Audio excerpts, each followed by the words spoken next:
This could be the most important 30 seconds of the year. That's how long we have to convince you that you have power. Want change in your local community? Vote. Tired of government not working for you? Vote. Done with people saying nothing can be done? Vote. Finished with protests falling on deaf ears? Vote. Fed up with elected officials' empty promises? Reclaim your power and vote them out. You can't win if you don't play, and will never win if you don't vote. For more info, go to reclaimyourvote.org.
The American dream.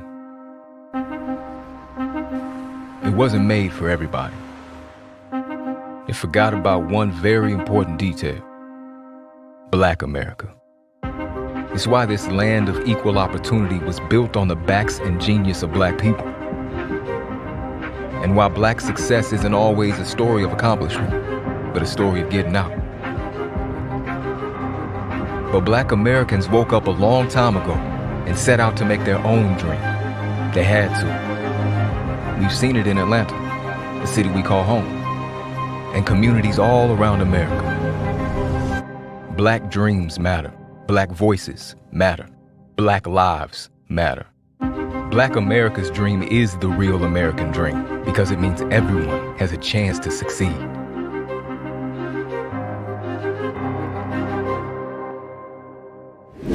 Hello, welcome to the National Urban League's 2020 Business and Tech Virtual Summit, Tech in the New Normal, Innovation and Opportunity. My name is Ryan Wilson. I'm the CEO and co-founder of The Gathering Spot. I am really excited for today's conversation and excited for what all of this summit represents. It's entrepreneurs, creatives, innovators, and influencers coming together.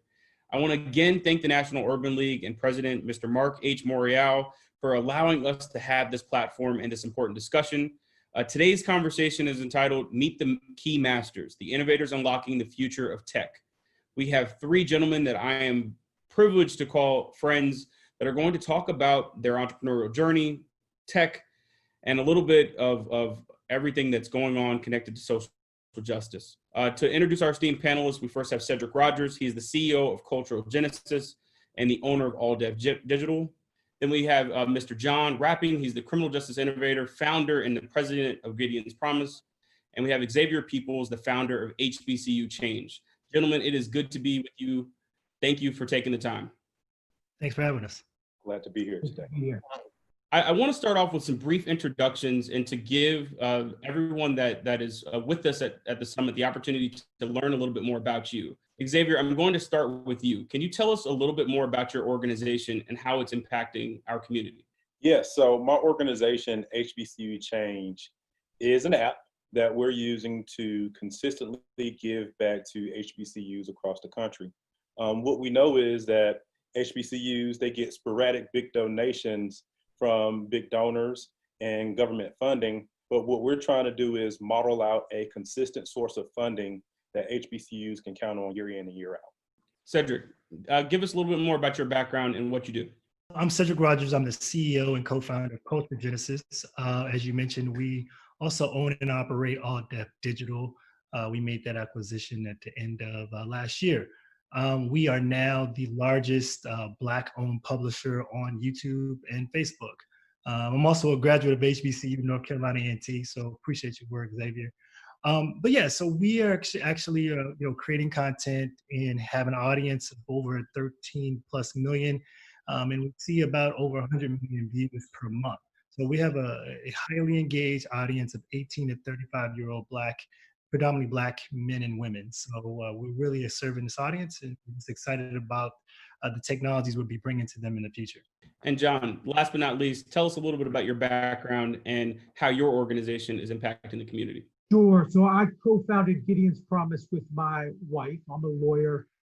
If not, Gideon's Promise partners with public defender offices across the country to transform criminal justice in some of the nation's most dysfunctional systems. And what our lawyers do is they strive every day to give voice to people who have been silenced in the arenas, the courtrooms, where communities, marginalized communities, communities of color are crippled every day. So the first thing I want to talk about with this group is that we're having this conversation with COVID-19 being an ever-present part of our daily lives. We're also in a moment of civil unrest where anti-racism protests have been going on throughout the nation. How have these challenges changed your business, and how have you pivoted? And Cedric, I'll start with you. How have the last couple of months been? Thanks for asking, Ryan. From our perspective, we have already been focusing on live interactive content. So being a digital platform, we have this great opportunity in times like these to reach, large numbers of people. What has changed is that, we really focus traditionally on comedy, music, poetry. Then we also have gaming, but we also have a platform for conscious news, and we call it All Deaf Nation. So, and during this time, we've actually leaned in on that brand quite a bit over this period of time, and really elevated not just our voice, but the voices of many around us. So that's really where we feel like our responsibility and duty is to really go around looking to see what's most relevant. How can we actually amplify those voices during this time? Xavier, I know that your organization also has a strong mission and orientation to impact our community. Talk to us about how 2020 has been for you. 2020 has been a whirlwind. From the HBCU perspective, majority, if not all HBCUs don't have kids on campus. And with that, majority of the HBCUs make money on room and board and food services. And so HBCU change is right on time when it comes to the coronavirus and how it's impacting our schools, and the tremendous impact that we can have on the schools by raising money for them in a quick, efficient manner. And John, your organization has been on the front lines of advocacy for a very long time. How has that changed or had to pivot in 2020? Well, Ryan, so public defenders work in a system that has always been exclusively reserved for people who are poor, disproportionately people who are of color. But I think what the last 8 months or so, 6 to 8 months, have really shown us, the pandemic has shined a bright light on the fact that economic inequality is devastating low-income people across the country. Nowhere is that more true than our criminal legal system. And I think this sort of a moment of a real national reckoning with our nation's history of racial oppression also just amplifies the urgency to try to fight for justice in the criminal legal system, which perpetuates this ongoing 400-year narrative that some populations or others are demonized. And so I think our lawyers have felt a sense of urgency and a real opportunity to try to figure out how to take advantage of the moment and continue to raise consciousness in the country. John, I'm going to stick with you for a second. One of the things that we have heard is that this moment is different than other moments in the past. Is that something that you agree with? And are there reasons for us to be still cautious about the assessment that we're doing something different in this time versus others? Yeah, I absolutely think the moment is different. I mean, look, I think anyone who works in the criminal legal system, anyone who works in systems where marginalized communities are oppressed, understand that what's happening now isn't new. It's part of the fabric of America. But I do think what is new and what is an opportunity is that during a pandemic, we've been forced to sit at home and pay attention to what's going on TV.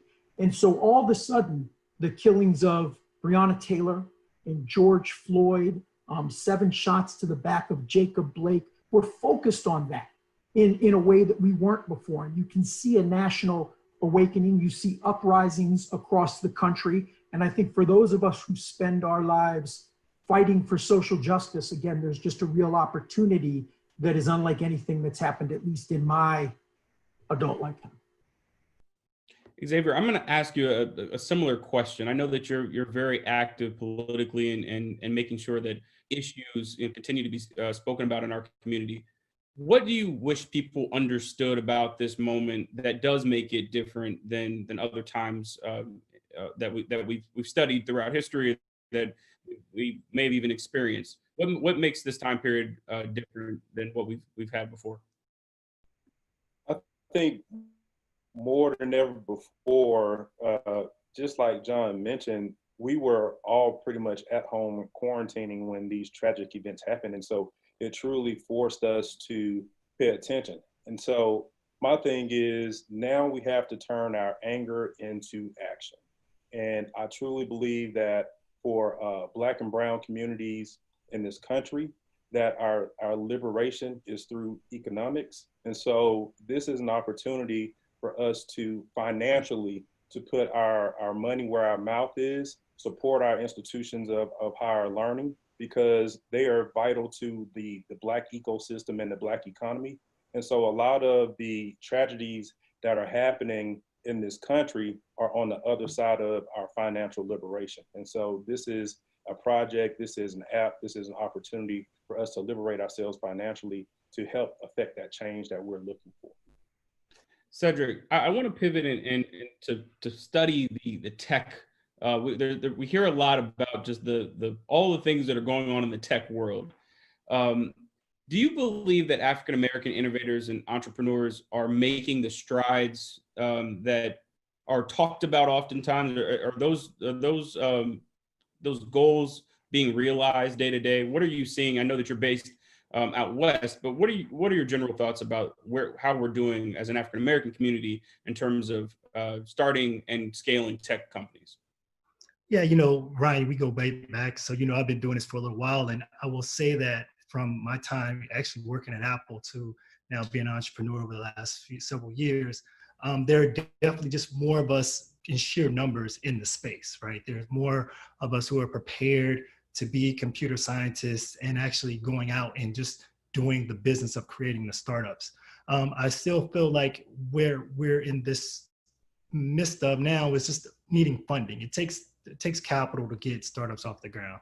And, there's still a disparity between what we see as proposed to other entrepreneurs. I don't want to sugarcoat that at all.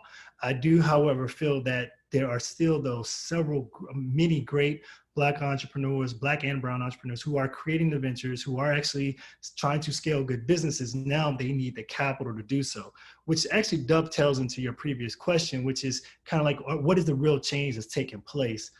So often what we're now seeing is that there are certain, Fortune 500 companies that are trying to step up now and create funds and make those things available for, Black-owned businesses. So the jury is still out, though, to see how those funds will be distributed, if they really will be making it to the hands of these entrepreneurs. It's because it's early. I'm also seeing it on the creator side of things, which goes back to, I think, what John and Xavier both are also saying, is that the change is coming because we have the internet now more than ever before. It's like in the civil rights before, when it was TV that exposed many of the injustices. Now we have the internet, which is exposing so many of the things that have been happening, and almost to the point where it's almost overwhelming, but in a good way, so to speak, because now we're just, this darkness cannot hide, it's so much light. And so that's one of the responsibilities that we feel like we have over at All Def and All Def Nation, to make sure that we are continuing to help expose these things. And then also partnering with people, on the HBCU side, like we did a big event to actually help raise funding for the Thurgood Marshall Fund and United Negro College Fund. So there's so many opportunities now for us to reach the masses. And so I think that's the real opportunity as Black entrepreneurs. We can use the technology of the internet and build these businesses. As our good friend Paul Judge always says, Ryan, he's like, now more than ever before, we have the dream before us because we don't need lumber, steel, or coal to build these businesses. And so that's the opportunity. And I think we're going to continue to see growth in the next 10 years. I think this is going to be a very big pivot point for us as a people in America as a whole. So Cedric, you mentioned funding, and I think that is an important conversation that we need to have for all of the organizations that are present in this conversation. Can you talk specifically about how you've approached funding both businesses? Because I know that's been, like many of us that have started businesses, a journey. Yeah, it's a journey. It's not easy. It's very difficult to build something from nothing, as we know, and then finding and convincing others to believe in that story, that vision that you have. And, I have traditionally taken building a tech company and going after venture capital funding. And I will say that's a very hard road because, like I said, the venture capitalists are used to seeing what they see and that's seen in the past. And so when we come as Black entrepreneurs or brown entrepreneurs, we are different to them. And so, and even the metrics for our businesses are sometimes different for them, and they're not able to make the apples to apples comparison. So, my path has been, I have built a couple of startups. As I've partnered with people who have great insight on this. As we mentioned, Paul Judge is a person I bring up again, who taught me quite a bit about how to build a startup and also how to go after venture capital. Then, I've also been a part of some incubators, accelerators like Y Combinator. I had the privilege to go through that. And then additional to that, I also went and worked for a VC for a very short period of time as an entrepreneur in residence. So I got a chance to be on the other side of the table and see how these decisions are being made. And so I say that to say that I have taken that traditional path of, building, scaling, and trying to raise capital. And yeah, I've even thrown in the Hail Mary, Ryan, which we both have done too, of trying to get celebrity capital. So I do have some investors on the cap table, TI, Jason Jeter, Baron Davis. They have all, and even we shared investors in our businesses, and they all have come and added value, not just with their capital, but also with their influence in the communities that we're trying to serve. So I've been throwing a kitchen sink at this thing, and it's going well, but continue to go after the next round of funding is always just going to be based on the metrics and trying to really make sure that vision is understood. Xavier, I want to ask a similar question to you. How have you approached funding your ventures? And talk to us again about the model behind HBCU Change, because I think that there's something special in just the way that you have designed the way that people can participate with the business. So with me, I've taken a little different approach. I've bootstrapped everything out of my own pocket. And my philosophy is build it and they will come. And so my thing is, I believe that if I prove the concept that the money that I will truly need to really scale this to the next level will come. At least that's what I'm hoping. But Cedric, I would need your insight on that because you seem more experienced than I am. But my model is very similar to Acorn. Just to give you a little story, my daytime job, I'm in the investment space. And so Acorn, basically you round up your purchases to the nearest dollar and you give that change to your investment account. And so what I created was Acorn for HBCUs, where we round up and we invest in our HBCUs and we give it back on a consistent basis. So these schools have funding that they can count on year in and year out. Amazing.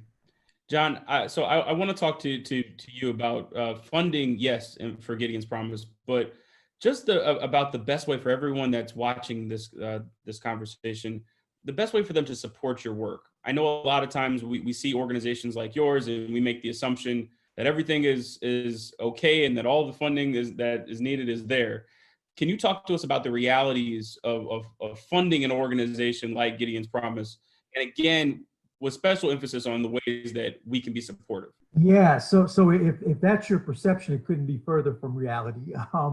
But I look, I think one thing that again, this is an opportunity. I think that for years, as we built this organization, I moved to Georgia in 2004 to become the first training director for the first statewide public defender system here. Katrina hit 2 years later. I went to New Orleans to help rebuild that public defender office. Did work in Alabama, Mississippi, and it was really sort of just an introduction to systems that have come to accept this embarrassingly low standard of justice for poor people. And I would meet these really heroic, courageous young lawyers who would come out of law school wanting to be public defenders to change the world. And within a couple of years, they would have the passion beaten out of them, right? And they would either quit or they would start to become resigned to the status quo. And Gideon's Promise really developed to support, encourage, inspire, and develop those defenders into leaders. And I think what we've struggled with is we are always seen as representing people who are others, who are monsters, who are demons. And it's hard to galvanize support in that world.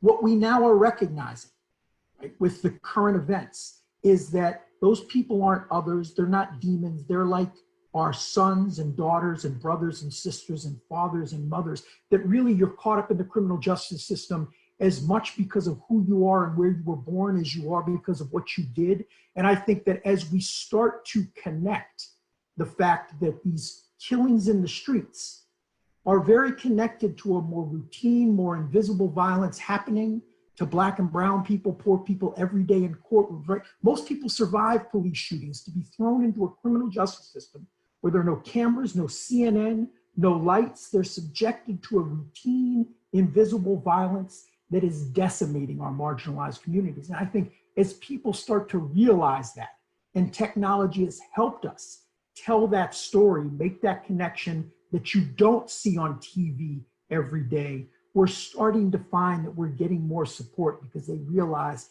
this is the critical work. The courtroom is a critical space where mass incarceration is being driven.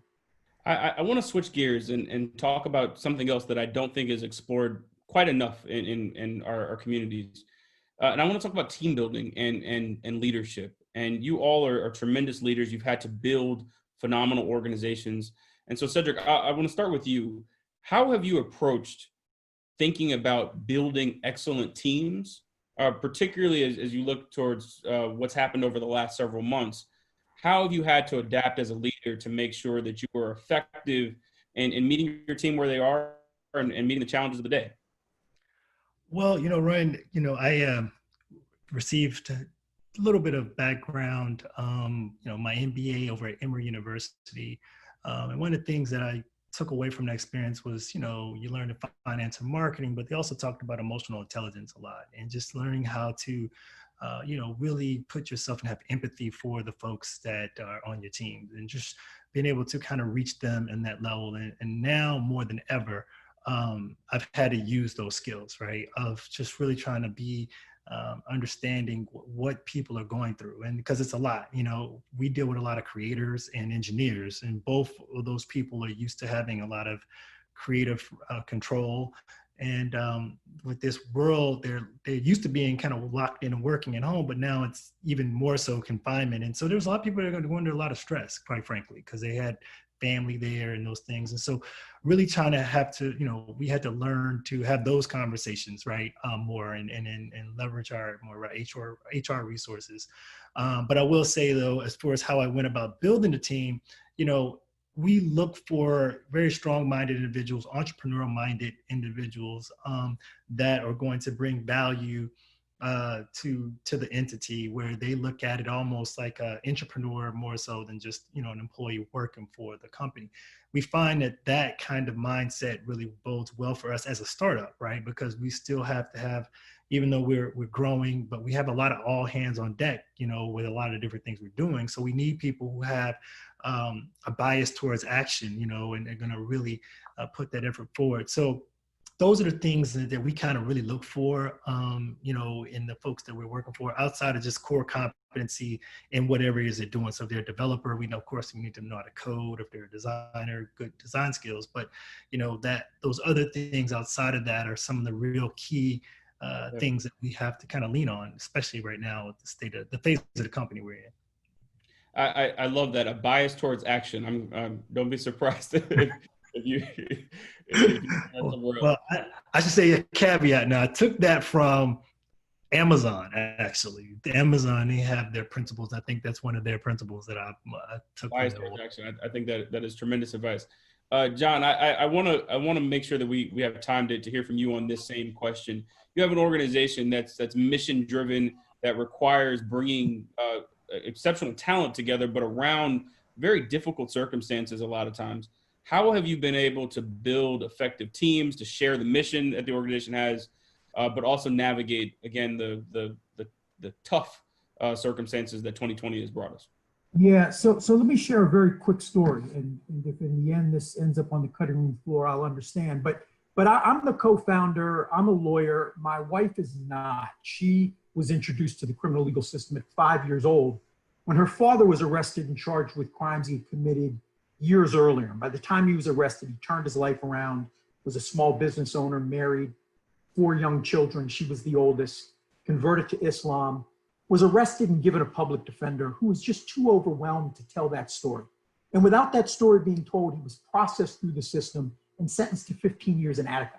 And she grew up knowing her father behind bars. And what she always says that is at the heart of what we do is, what was even harder than knowing my father behind bars is coming to the realization that the people I love and care about don't matter. Most men in her life were impacted by the criminal justice system.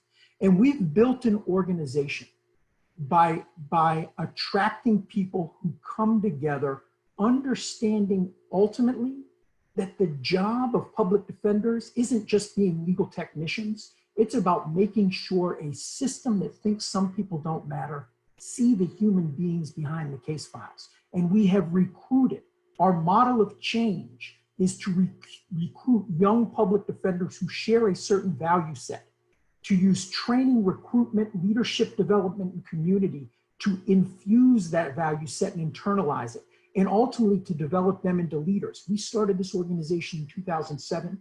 We now have graduates who are running offices in Oklahoma, in Nashville, Tennessee, in Detroit, and leaders all across this country. It really is mission driven. It is very much about a common purpose. And so I really think that ultimately that's what we find most motivating, is a shared purpose and being able to inspire a community around that purpose. Xavier, I want to talk about growth, and in particular looking at businesses and African American owned businesses. I know you talk a tremendous amount about resources in our community, and so I want to focus in there. How do we get to a different place in terms of watching more African American owned businesses scale? And I also kind of add in, I guess, the universities, colleges and universities that are part of our communities as well. How do we get all of these organizations to the next level from a scale perspective? I think it's important that we give, whether it's a small business or whether it's a university, the information, because a lot of times small businesses and universities alike, they perish from having the lack of information and not knowing where to go and get the information. And so it's incumbent upon individuals that are sitting on this panel today, individuals like yourself, to get the information out there, whether it's a banking relationship and how vital that banking relationship is to growing and scaling your business, and understanding the dynamics of, if your banker knows you intimately and knows your business intimately, they can have a different conversation with the underwriter to help you get approved for that loan that you're seeking. From a university standpoint, understanding that, hey, these are certain experts in the fundraising community that can go and get those corporate dollars that you need. You just need to have that individual on your team, and they may not even require a salary. They just may require a percentage of what they raise. And so again, information. I think that's the difference in small businesses that actually make it and businesses that do not make it. Cedric, there are going to be a lot of entrepreneurs that watch this conversation that are wondering if they should move forward with their business or even get started at all. what advice do you have for that group that may be concerned that current circumstances don't signal that this may be the right time to start or scale a company? You know, when I was going through YC, they used to always say this, a very simple mantra, which is build something that people want. When you do that, there's inherent value that's built. And when that value is built, then people usually are going to want to pay you for it, right? And so, like Xavier mentioned, he actually has been bootstrapping his business, and there are definitely many ways to bootstrap. And I don't want to make sure that people know that, you know, if you have something of value and you can, you know, get that initial, you know, $500 sometimes is all you may need to get the start that you want. So I believe that the times of challenge are actually the best time to create, you know, entities. You know, when you think of what's going on now with COVID and the social unrest, if there are things that problems, you know, entrepreneurs, we're really just problem solvers is really what we are. And so when you actually have a solution to a problem during a very problematic time, you usually can develop and build great value. So I think that's, you know, one my words of encouragement for everyone who's thinking of entrepreneurship is like, no, actually go now, because it's only going to go up from here, you know. And I think that's the great opportunity for us. But I'll give the other warning is that this isn't easy. You know, I think oftentimes entrepreneurship is kind of glorified, and you know, especially the CEO seat, as you know, you and I both, Ryan, know it's not an easy seat to sit in. And so I don't want anyone to walk away around thinking that it is. But if it's of something you're passionate about and you believe you can make a difference, I, you know, encourage everyone to take that jump and build something that can help make this world a better place. I want to build upon that last part, Cedric, and John, talk to you about. And I'll give a little bit of personal background. So I went to law school with full expectation of being a lawyer. It's funny how life takes you in a different direction sometimes. But one of the parts of the process that I didn't enjoy, just being candid, was that I felt like all the things that I was passionate about, issues that were deeply kind of tied to my community, I felt that I was being, in many ways, shifted away from. And so, John, for those that are watching that may be like me, an aspiring attorney, and I think this even in some ways connects to being an aspiring entrepreneur, what advice do you have when it feels like the thing that your heart may be leading you in one direction as it relates to a career, but in particular, there's conversation about there being better opportunity, certainly from a compensation standpoint, that exists elsewhere? How do you help students? I know that you're a professor. How do you help students navigate that tension? Cedric was talking about being an entrepreneur. I remember when someone told me that both Illy and I, my wife, we were entrepreneurs, and we were like, no, we're criminal justice reformers. They said, no, you're social entrepreneurs, and it really dawned on me, right, that we were trying to solve a problem. And when I started working in the criminal legal system, I realized there was a culture that took well-intentioned people and it shaped them into lawyers they never wanted to become. Before you knew it, they had normalized injustice. And when we started trying to deal with this problem, I actually looked to business school models and writings from business school, because businesses understand that culture is everything, that businesses fail or succeed based on culture, which is why we really invested in a culture change model. And I think what you're describing, Ryan, is about a culture of law school that teaches that lawyering is about being a legal technician that applies certain principles to a problem to mechanically come up with a solution. And I always do orientation for our first-year law students. And I ask them, why'd you come to law school? And they have these idealistic answers. It's wonderful. And then I tell them, you know what? You're going to go through a first year where we're going to teach you the law can be reduced to rules and doctrine, black letters on a white page. And I would challenge any of you at the end of the first year to tell me the story of one human being behind the hundreds of cases that you've read. There's a quote by an unnamed law student that says, the first thing I lost in law school is the reason why I came. And I think that's true with business school. I think it's true with medical school.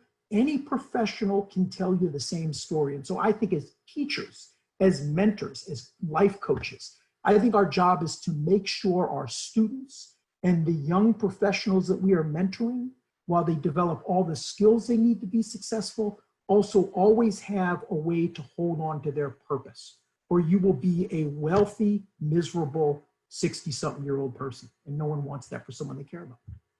Xavier, you're a mentor to many. How to this discussion around being an effective mentor, but also helping people find their purpose. How do you help folks navigate that tension? Because I do believe that it is a very real set of considerations that many young people and students face, entrepreneurs as well, as they're thinking about what next steps they should take. But feeling again that there may be more lucrative opportunities that lead them away from their passions. What is that discussion like? The thing that I implement to most individuals is patience. You know, I'm 38 years old, and I would be lying to you if I didn't say that I just now truly found my purpose in life within the last 2 or 3 years, and I'm still considered young. And then I'm refining that every single day that I wake up, and the world changes as well. And so the biggest thing that I tell people is to be patient with yourself, be self-aware, and then in your self-awareness, you'll find your purpose and what you're truly here to do. And don't chase the money, chase the passion and the purpose, and then you'll figure out how to make money on the back end. I want to look towards the future and ask you about your organizations 5 years from now. John, what will Gideon's Promise look like in the year 2025? So I think in the year 2025, we will have an organization where all across the country, there are advocates who, what we call, engage in client-centered representation. They prioritize the people that they serve, and they prioritize making sure their stories are whole or are heard, because that's the engine to driving a more humane criminal justice system. I would hope that all across the country, we respect advocates for poor people as much as we care about advocates for rich people. Can I share one last thing that I thought about as Xavier was talking? And that was, I was thinking about a quote that says, "Every day you write your epitaph." And I think about that quote. I love that quote because, as Xavier says, if you're chasing the money, you are wasting an opportunity to write one more chapter of the legacy you leave when you're gone. And there's no amount of money you could pay me to give up a single day to write the epitaph that I want to leave. I've got 2 young children, right? They're going to have children. I want them to know a certain legacy. You couldn't pay me enough to abandon that. So I thought about that when Xavier was talking. No, I think it's beautiful. And one of my favorite quotes says to the effect, "You can't take it with you when you leave," in reference to money. Cedric, 5 years from now, what will we see from you for both of the organizations that you are the CEO of? Yeah, from our perspective, Culture Genesis is like really looking at how we can bring technology to our people, Black and brown audiences. And so All Deaf is a brand that is scaling well. We plan to have digital experiences and applications that will be well known on all the developer platforms like iOS, Apple, and of course Android and Google. But I think the real thing is what we all been talking about is like the change however we want to see. And our impact will be that we will actually be able to inspire so many young people to want to build their own technologies to help their people. I mean, that's really kind of going to be the ultimate goal here. I mean, something I've actually been chasing since I left my job at Apple, which is to see how can we inspire our people to be moving from this perception of being a consumer and more of a creator or producer, and long-term being an investor. And so the way you have to move along that paradigm is you have to start seeing more examples of people like you building and creating. And so when you really peel back the onion of what Culture Genesis is doing, is that it's actually in a very cool way for to inspire, like, hey, we have a brand, we can actually build all this technology around it. And yet then you can see the folks from our community invested in it. And so how can we duplicate this 1 million times over? And so I think that's really where we're going to leave our purposeful mark on this whole thing. But in 5 years, I think we'll be scaled very largely into an entity with, at least 5 times as many users, which is already significant now. We're already, like I said, the largest Black publisher on YouTube. So we're going to continue to grow that and just have many more technologies to go along with it. And ideally revenue too. We'll bring that along. No doubt that we will see all that come to fruition. Xavier, I want to ask you the same question. What will we see in 5 years from HBCU Change? So our goal at HBCU Change is to raise $1 billion in 5 years for HBCUs. And our ultimate goal is for all 103 accredited historically Black colleges and universities to be self-sustainable, to not have to rely on the sporadic big donations that may or may not come, and to not have to rely on government funding that can potentially be cut. And so for these schools to be self-sustainable and for us to raise $1 billion for HBCUs in the next 5 years, that's our goal. And have 1 million users, of course. I want to stick right there for again, Xavier, just in articulating big dreams and goals. Where does that come from, and what advice do you have for anyone that's watching this that isn't dreaming, right, to the extent that they should be? How did you get to a place where you can articulate and say the word that starts with a B, $1 billion over such a short period of time? So that's a great question, and if you look at all of the articles that have been written about HBCU Change, majority of them highlight that $1 billion number.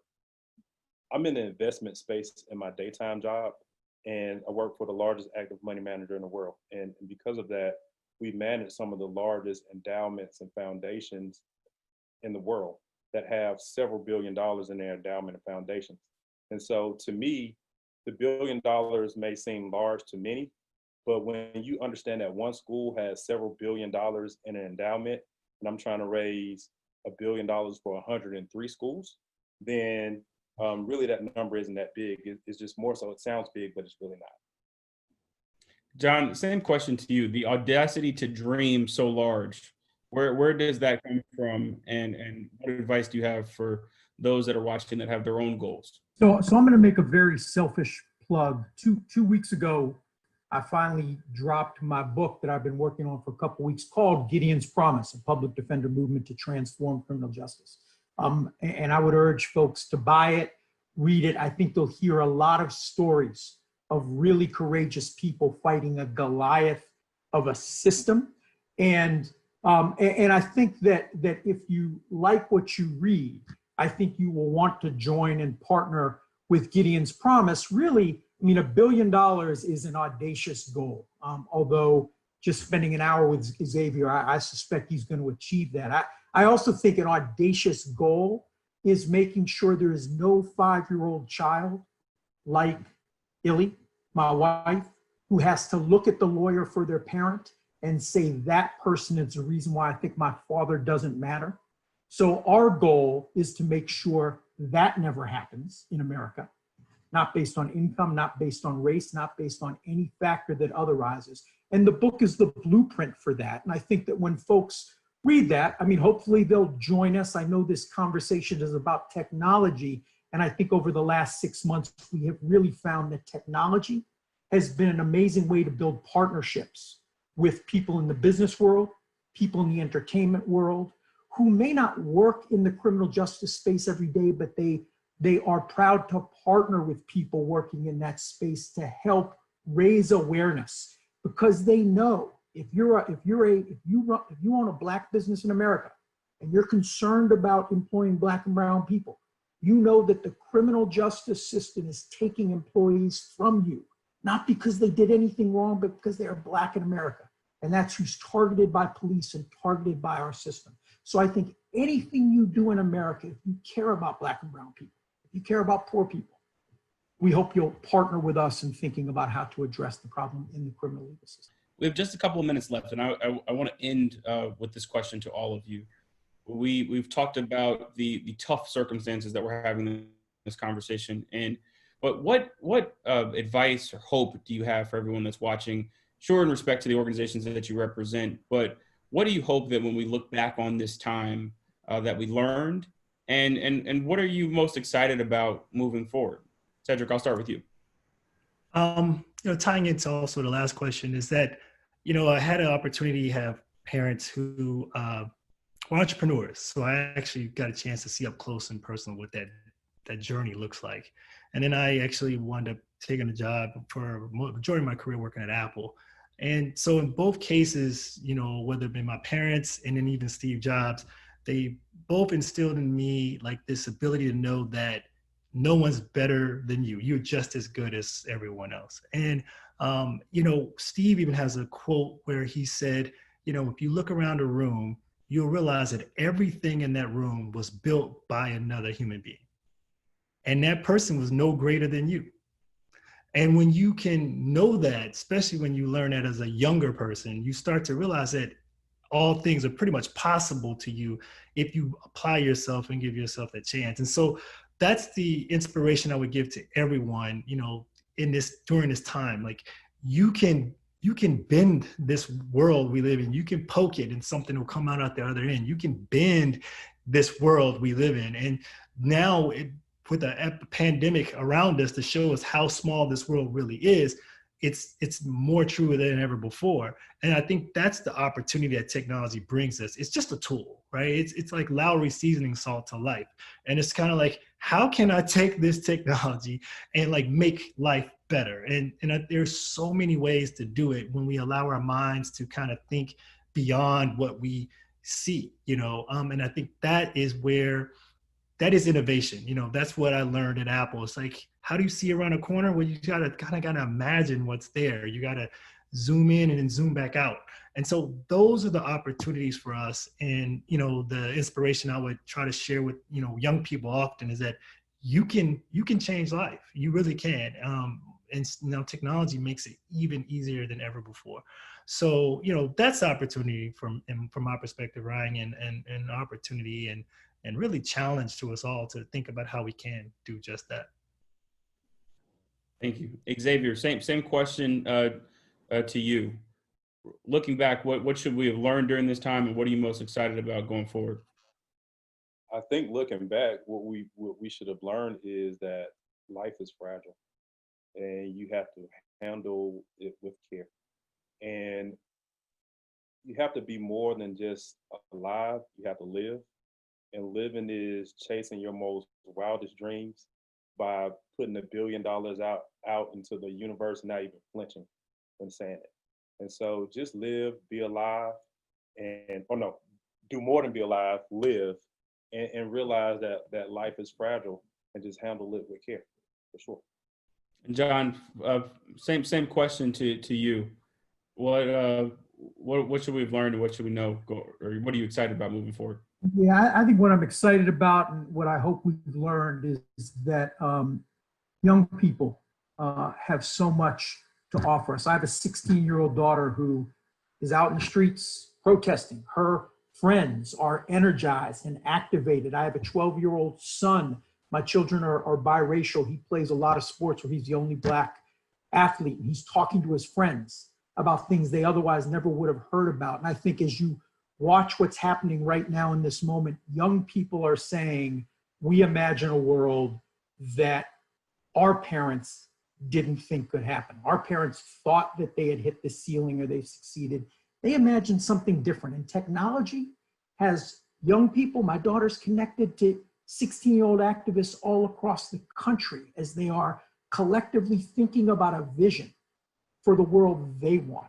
They give me hope.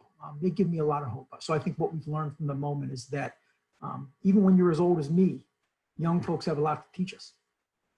I want to thank you all. One of my favorite quotes is, you can't lead people if you don't love people. And when I think about the leadership that you all exhibit each and every day through the businesses that you have, thank you. And thank you for your leadership, genuinely. This conversation has been inspiring to me. I'm sure it will inspire many that are watching as well. Thank you again to the National Urban League for allowing us to utilize their platform to have this discussion. Again, this has been Tech and the Business Virtual Summit and exploring the new normal. If you would like to get in contact with any of us, I'm sure I can go on a limb here and say that we're all available and love to connect with you. Do not hesitate to find us online. We are all there. I'll see you all soon. Thanks again to the Urban League.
There's an imminent storm, it's unavoidable.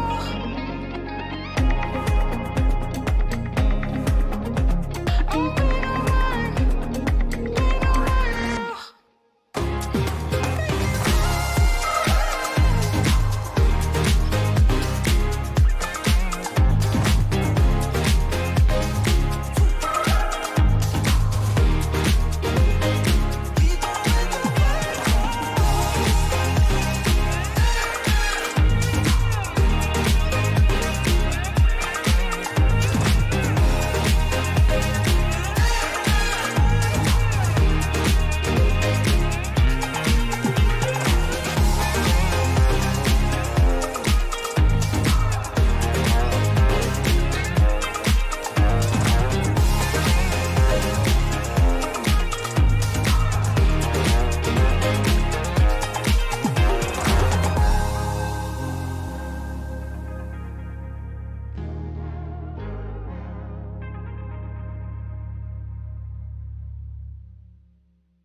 This could be the most important 30 seconds of the year. That's how long we have to convince you that you have power. Want change in your local community? Vote. Tired of government not working for you? Vote. Done with people saying nothing can be done? Vote. Finished with protests falling on deaf ears? Vote.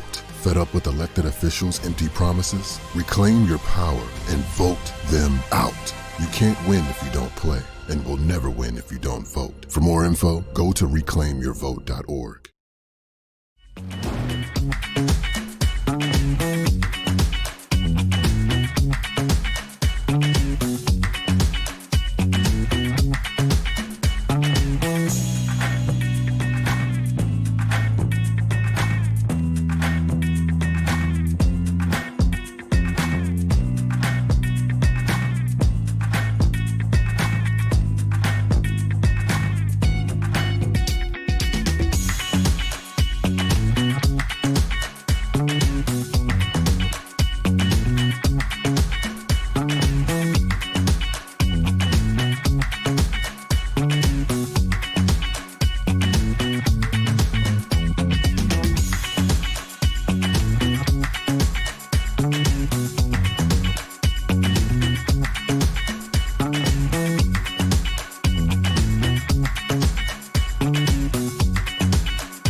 The American dream. It wasn't made for everybody. It forgot about one very important detail: Black America. It's why this land of equal opportunity was built on the backs and genius of Black people. And why Black success isn't always a story of accomplishment, but a story of getting out. But Black Americans woke up a long time ago and set out to make their own dream. They had to. We've seen it in Atlanta, the city we call home, and communities all around America. Black dreams matter. Black voices matter. Black lives matter. Black America's dream is the real American dream because it means everyone has a chance to succeed.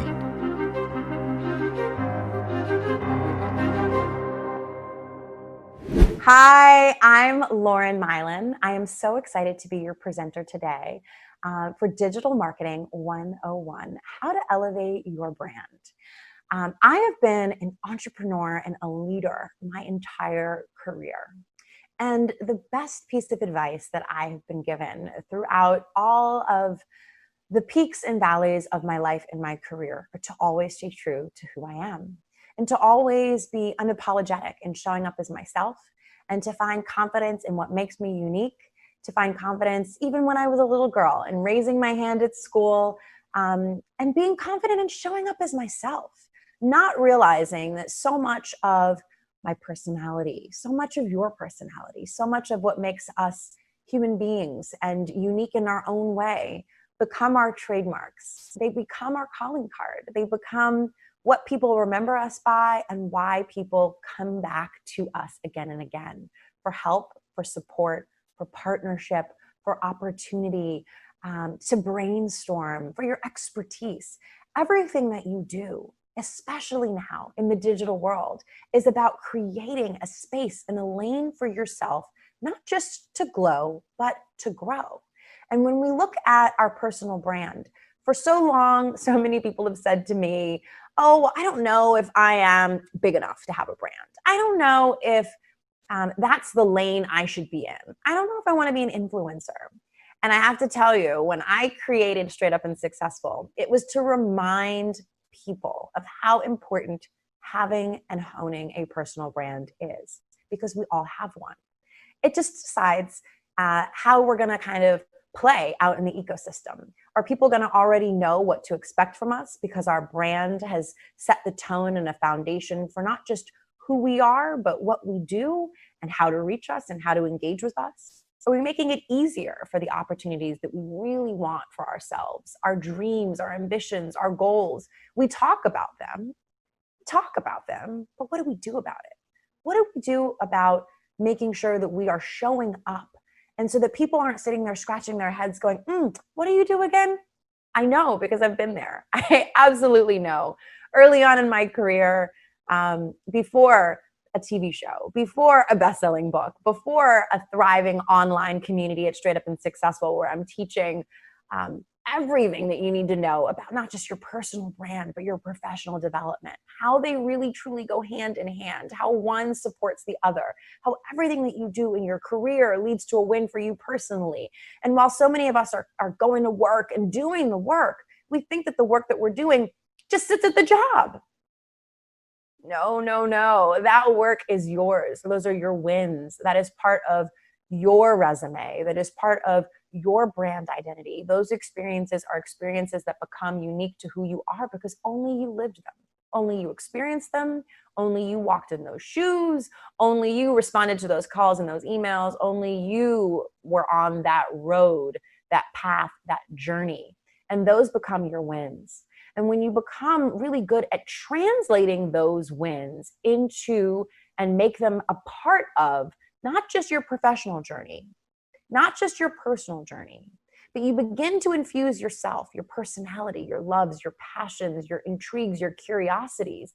You become alive. You become not just a set of qualifications on a piece of paper, not just a static web page, not just an Instagram handle that looks really cool to look at, but you wonder if there's substance behind it. Having a personal brand and elevating yourself means using what is available to you digitally to push your business and your brand forward. That means that every time you push your business forward, whether you work for yourself or you're working at a company or you're partnering with someone or you're thinking about starting something on your own, that everything you do for your business works for your brand, and everything that you do for your personal brand works for your business. I believe in keeping it straight up so that you can be successful. And what people are not saying is your personal brand will help create the opportunities that you want. How often have you been with friends and colleagues and someone who says, "Oh, I just hired someone for this great opportunity," and you're sitting there going, "Why didn't you call on me?" Right? We've all been there. Why did you call on me? Why wasn't I top of mind? How was I your friend and not in the running for that particular opportunity? And I have had it happen to me over the years. I have seen it happen to other people over the years. And most often, that person comes back and says, "I wish I would have known." Now, why don't they know? Why don't they know what you do? It's not their fault. It's our fault. That means that we're not being good enough storytellers and stewards of our own brand, of our own experience, of our own expertise. And I always say that having a personal brand is never elitist. When you are looking for what's next in life, we are all of us are entitled to that opportunity of wanting more, achieving more, and doing our absolute best. And in this climate, especially in the age now of this new normal and social distancing, making sure that you are searchable digitally, making sure that we can find you and that everything is up to date, how quickly opportunities just get taken and seized simply because someone was actually available on the other end of an email to hit reply and say yes, or someone actually answered the phone, someone was actually prepared. And in the day and age where so many of us, don't really want to get ready until we have to be ready, that doesn't work. Having a personal brand that works for you means that you stay ready so that you don't have to get ready. It means that when those incredible opportunities come to you, you're not searching for the answers on who you are and what you do and how you can add value. All of that is already so clear. It is simply a matter of let's talk and can we work together? The conversation becomes completely different. Those round robin interviews of, well, what are the next steps and how should I follow up? The conversation, the tone, the energy changes when your personal brand is working for you, because it goes from you selling yourself to someone saying, "I already know what you've done and I would love to work with you." Or, "I see what you're doing and I would love to partner with you." Or, "I know the communities and the audiences that you touch and that engage with you because I see the power of your platform because I'm following you and because you're consistent on these interwebs and because you are using digital currency, digital fluency to your advantage for your own personal brand." There comes those opportunities. There comes that next level. There goes that elevation that so many of us want for ourselves, for our children, for our future, for our legacy, for our families, to make them proud. to make them proud. We all want to be able to look back and say, I have done something really incredible. And to think that our personal brand is just our Instagram or a LinkedIn or even a business card back in the day is no longer how the game is played. In order to win in this new normal, you have to be able to take all that you represent and make sure that your online and offline personas, that your online and offline identities are speaking to each other, and that you are setting yourself up for the growth that you want for your brand, and realizing where those opportunities come from. And again, when your brand is being built to work for you, you are intentional about what you say. You are intentional about what your brand represents. You are intentional about how you show up, when you show up, and even intentional about what you say no to. I know that one you weren't expecting, right? What you say no to. Super guilty, especially early on in my career, of being the yes queen. I said yes to everything because I was so afraid for the next opportunity to not come. But when you are building a personal brand with intention, when you are building a personal brand to prepare to level up, that means that you are also aware of some things that might need to be removed from your path on your journey to ascension. You might have to say, you know what, this particular opportunity, while really interesting, maybe even lucrative, might not be the best thing for my brand.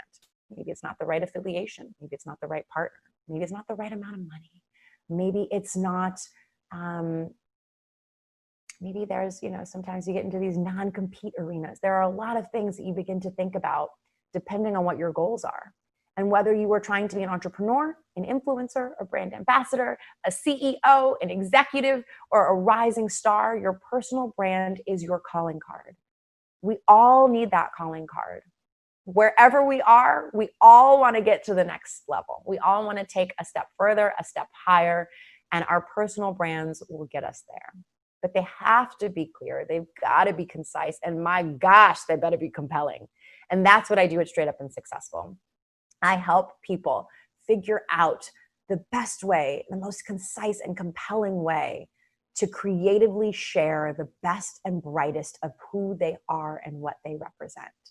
And when you can do that really well, the opportunities do come, because not just do people know how to reach you and what you do, but you are slowly but surely spoon feeding your greatness to people. Spoon feeding your greatness to the next job that you want, the next hiring manager, the next corporation, the next partner for the small business that you want to start, the next partner for the venture that you want to build, because people see your heart, your hustle, your brand, your identity, and hopefully, if done well, your authenticity. Those are the key pillars of personal brand building that have been integral in my life, in my career, and are the ones that I know can take you from point A to point Z when done well. I hope you'll join me over at Straight Up and Successful, where I can help you build the brand that you want for yourself to help attract those opportunities. I believe in working backwards. So many of us say, oh, I want a brand. And we think that it's colors and fonts and all the fun packaging on the outside. A personal brand is intentional work. And it is ongoing work, because your personal brand is an evolution. Every win you have becomes a part of your personal brand. And we don't say, hey, you started here and I wanted to go here, and then you arrive. No, you keep moving. You keep moving that goalpost up and up and up and up and up until you get where you want to go.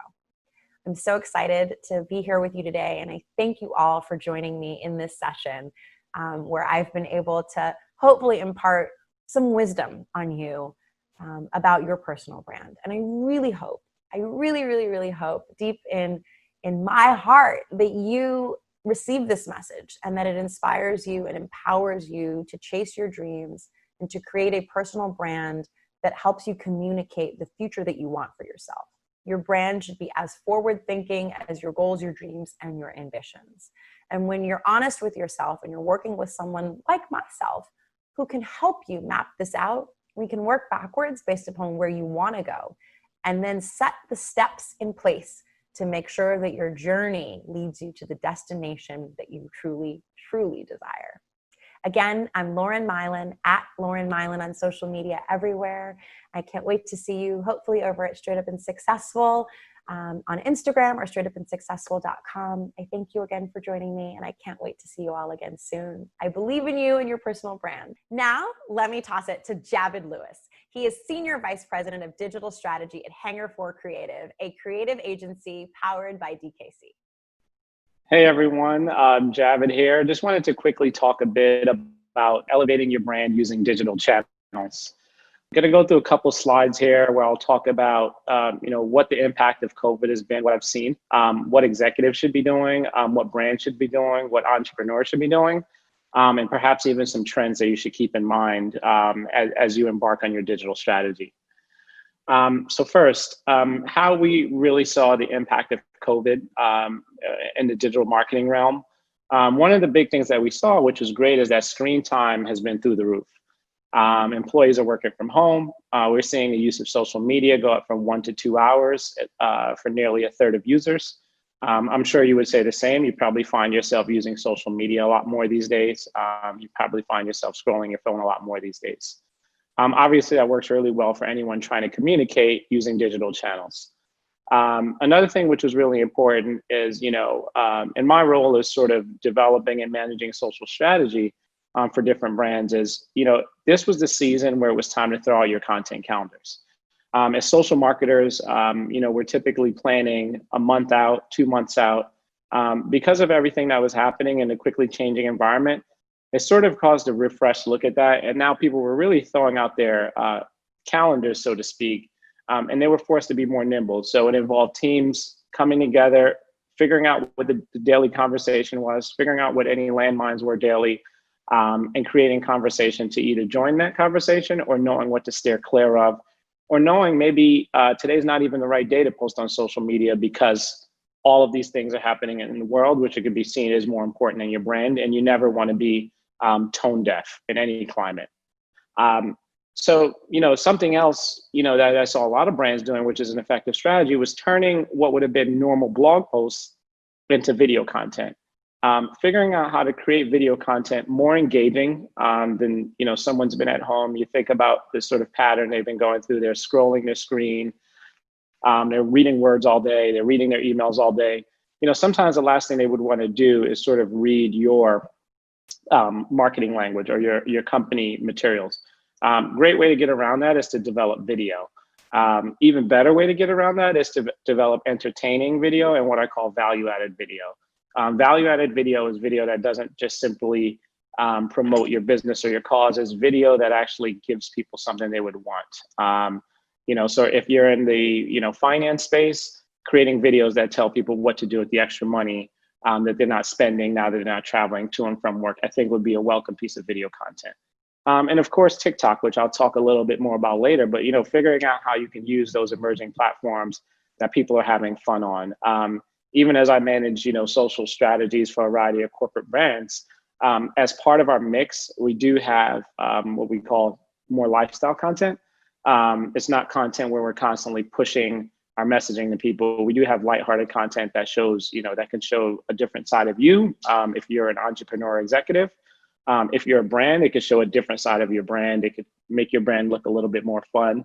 It's a talent retention strategy. It's a way that, if you're trying to attract people to work with you, showing how your brand is more than just the work with video content is another way that can come to life. And then finally, I know some of you would probably say, well, we don't have a video team or we don't have assets to create unique video, or we'd love to be creating TikTok, but we're just not creative enough. Twitter has seen use spike. Out of all the social platforms, Twitter has probably seen one of the biggest spikes because everyone is going to Twitter as the source of news. Twitter is having their moment like they've had in the past, where people are really visiting the platform and they're using it to share their thoughts. Obviously there was a lot of different social movements that happened. Twitter is where a lot of those social movements sort of originated. So create a unique voice for your brand by using Twitter in the right way, and you could really cut through the noise. One channel I think does a great job of this is actually, there's a handle on Twitter, which is the official handle of the state of New Jersey. It's a channel by nature, which could be, really boring and dull. They could just be saying, hey, we're the Garden State and, these parks are open today. But they really take it to the next level. And if you visit that page, you'll see that they're creating the type of content that is engaging. It's fun. Even if you don't live in New Jersey, you get it. There's a lot of inside jokes. And they were able to take the same tools that all of the other marketers of the 49 other states had and do something really revolutionary with it, to the point that, they're posting and their tweets are getting retweeted and liked hundreds, and sometimes even thousands of times. Just a couple ways that we've seen the impact of COVID and a couple different pivots. Another thing to keep in mind is video. Probably preaching to the choir here, but video is still king.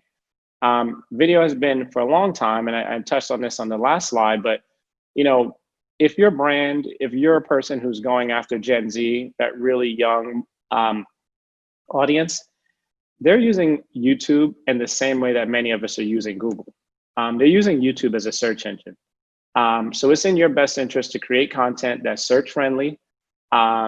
It's in your best interest to organize your content in a series, because that is a channel that people are going to be searching when you're thinking about your subject matter or even your business.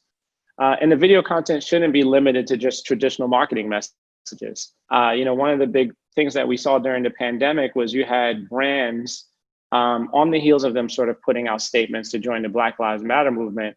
They also had their CEOs getting in front of the camera.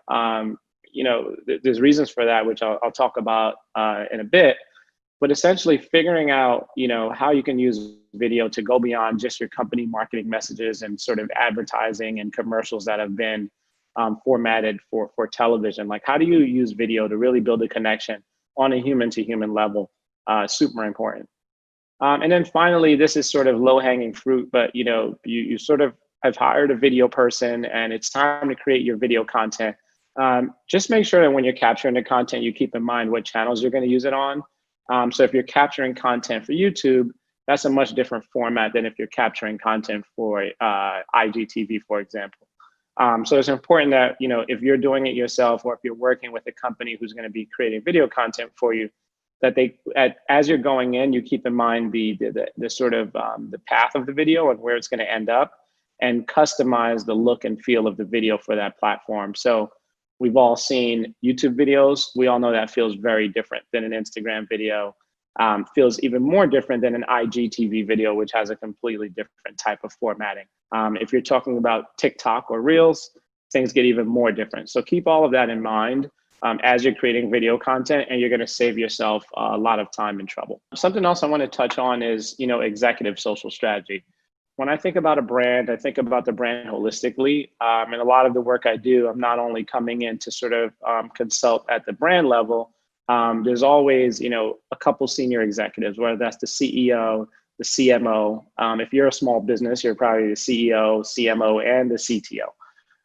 But just a couple basics. LinkedIn is a really effective platform to get your message out there.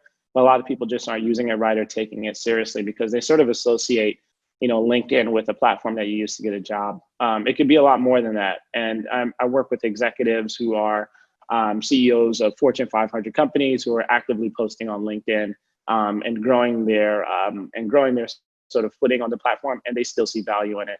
So just a couple things to run through. Your headshot, making sure that you do have a headshot on LinkedIn. A lot of people take this for granted, but I'm Javid Lewis. You come to my page, or if you're watching this presentation and you sort of say, hey, I want to look this guy up, and you go to my page and you don't see a headshot, instantly it gives you that impression that, maybe there's something shady or, maybe I'm not who I say I am. So super important that you have your headshot. Job title is something else that's really important. I see a lot of people in their job title, they may be an account executive or an account manager or even, a CEO or a C-suite position. And that's simply their job title. Keep in mind that on LinkedIn, those 120 characters that you get for your job title are also used for SEO on the platform. So what that means is you can use other words outside of your pure job title if you want people to be associate you with those things. So, if your job title has to do with managing a restaurant, let's say, you could also put culinary expert as part of that title. You would separate those by some indicator, whether it's a slash or a dash.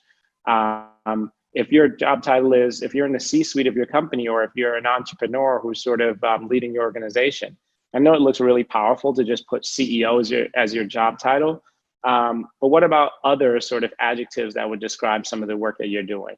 Is it a technology visionary? Is it a sports industry visionary? Is it a, social expert, social growth expert? All of those things are used for SEO. And what that simply means is, when people you may be wanting to do business with are using LinkedIn to search, and they're saying, hey, I want to find someone who can really do X service for me, you're more likely to come up now.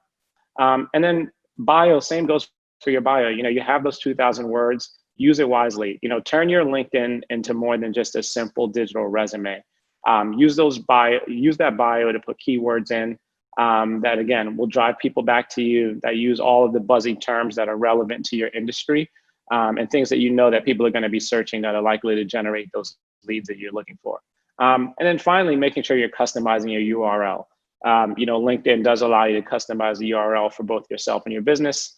So as you think about your marketing materials and other things that you'll be producing, super important that you customize that URL, make it something easy to remember, LinkedIn/name of company, any other thing you'd want to add, but I would keep that really simple and easy. So a couple more things. You're all set up on LinkedIn, now what? One of the most important things is to like, comment, and share posts from both your company and social pages. Essentially, that's just showing your network that you're active, and that's pushing them back to your page. So that's super important that you do that. It's not enough to just be on the platform. You now have to engage. Something else you can do is talking about things that are not related to your business. So a great example of that is me, myself. I work in the social media industry, but some of the things that I post about, even examples I've talked about in this presentation, are not projects that I've necessarily worked on. Why? Because it's just not a great look for you to be constantly sort of thumbing your chest and saying, hey, here's another thing I did. Here's another press release. Here's another thing my company's put out. It's good to show that you're paying attention to what's happening at the industry as a whole, whatever your industry may be. And just, the fact of the matter is, you're not going to have news to talk about every day or every week about your business. But I'm sure there's a lot of things that you're paying attention to. There's a lot of trends that you're looking at. And those are opportunities for you to put out thought leadership, whether it's coming from your company page or that's coming from your page. But those are ways to show people, hey, here's a trending news story we're paying attention to. And sharing that with just a couple sentences will do the job of sort of keeping you on the radar of people who are interested in various spaces. And then finally, something that a lot of people overlook is, the idea that, you can share images on LinkedIn. It's not Instagram. I wouldn't recommend you on a weekend when you go away, you start sharing a bunch of pics of you hanging out with your friends. But if you're at a conference, if you're at a client event, you get a couple nice photos, post those photos to LinkedIn. People aren't often using LinkedIn that way, and it's a super powerful way to, one, connect with people that you may have met. You go to a conference, you make a couple business leads, great meeting this person at the conference, you sort of post that to your LinkedIn, you tag them, and now all of a sudden that person has become a contact. Not only did they become a contact, you sort of have that additional layer of like, here we are in a photo together. Obviously, image builds association. So if you're looking to build a connection with that person, it's a great way to do so. And then one more slide on just the idea of strengthening your connections and using the LinkedIn platform in particular for business, because I do think it's super valuable.